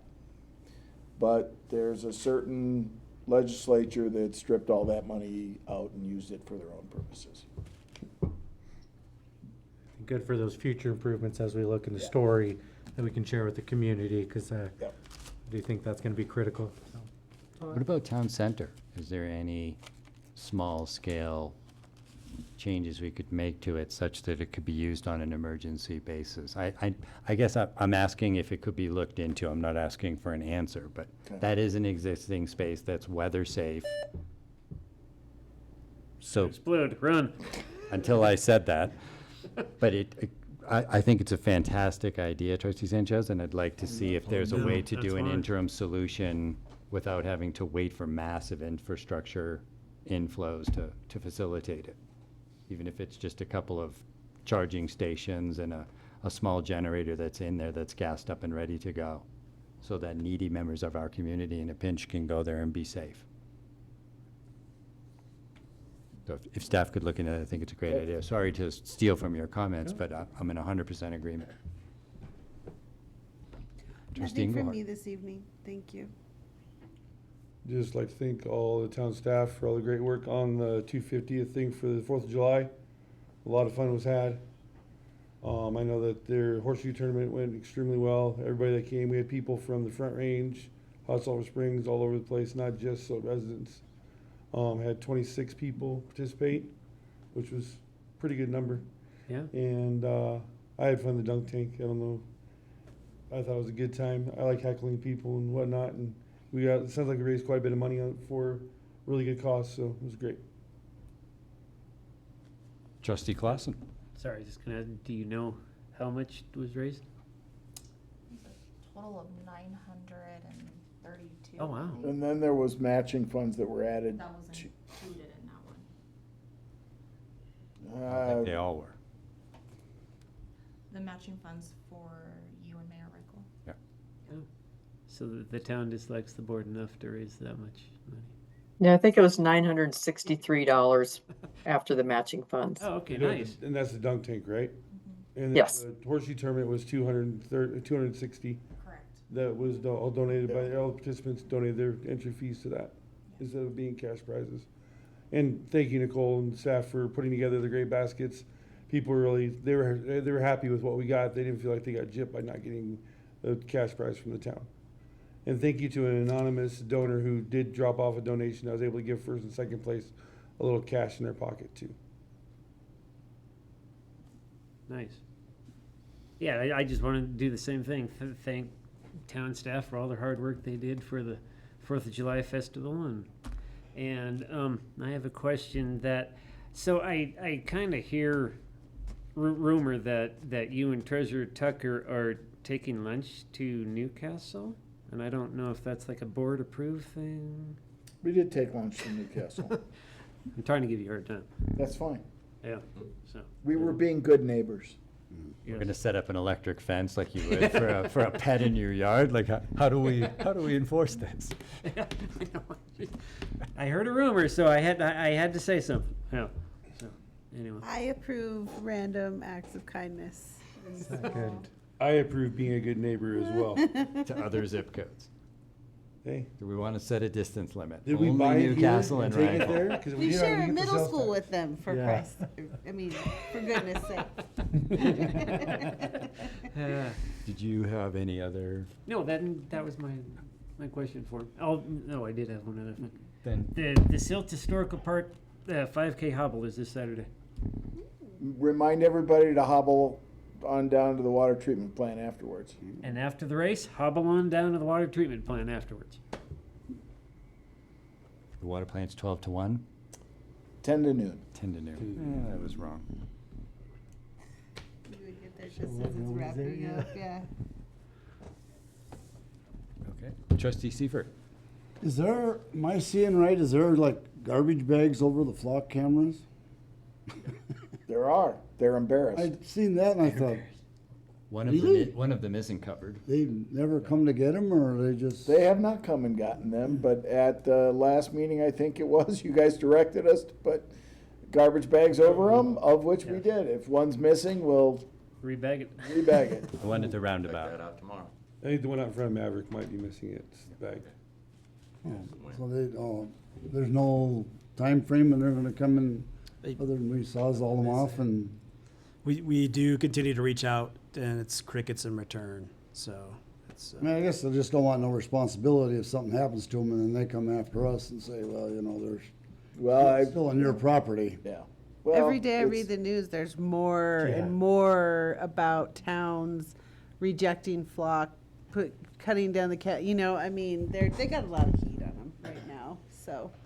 They kind of did.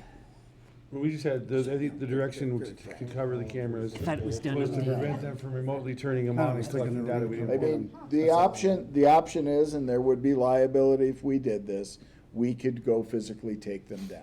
I think having them covered is fine. And but they made it very clear that if we take them down and they're damaged in any manner, then we're on the hook for repair and or replace. Somebody shears one off of the car, it's their responsibility. Okay. Well, I'm just asking, I just wanna make sure we're not, Dark at night. being it's on city property. So, okay, that's it. One did get cut down. And I have no comments. Jerry stole mine. No, So the next item on the agenda is adjournment. Mr. Mayor, make a motion to adjourn. Second. There's a lag there. Motion to adjourn by trustee Seifert, seconded by trustee Brentnall. All those in favor? Aye. Any opposed? Good night, everyone, and thank you. Really?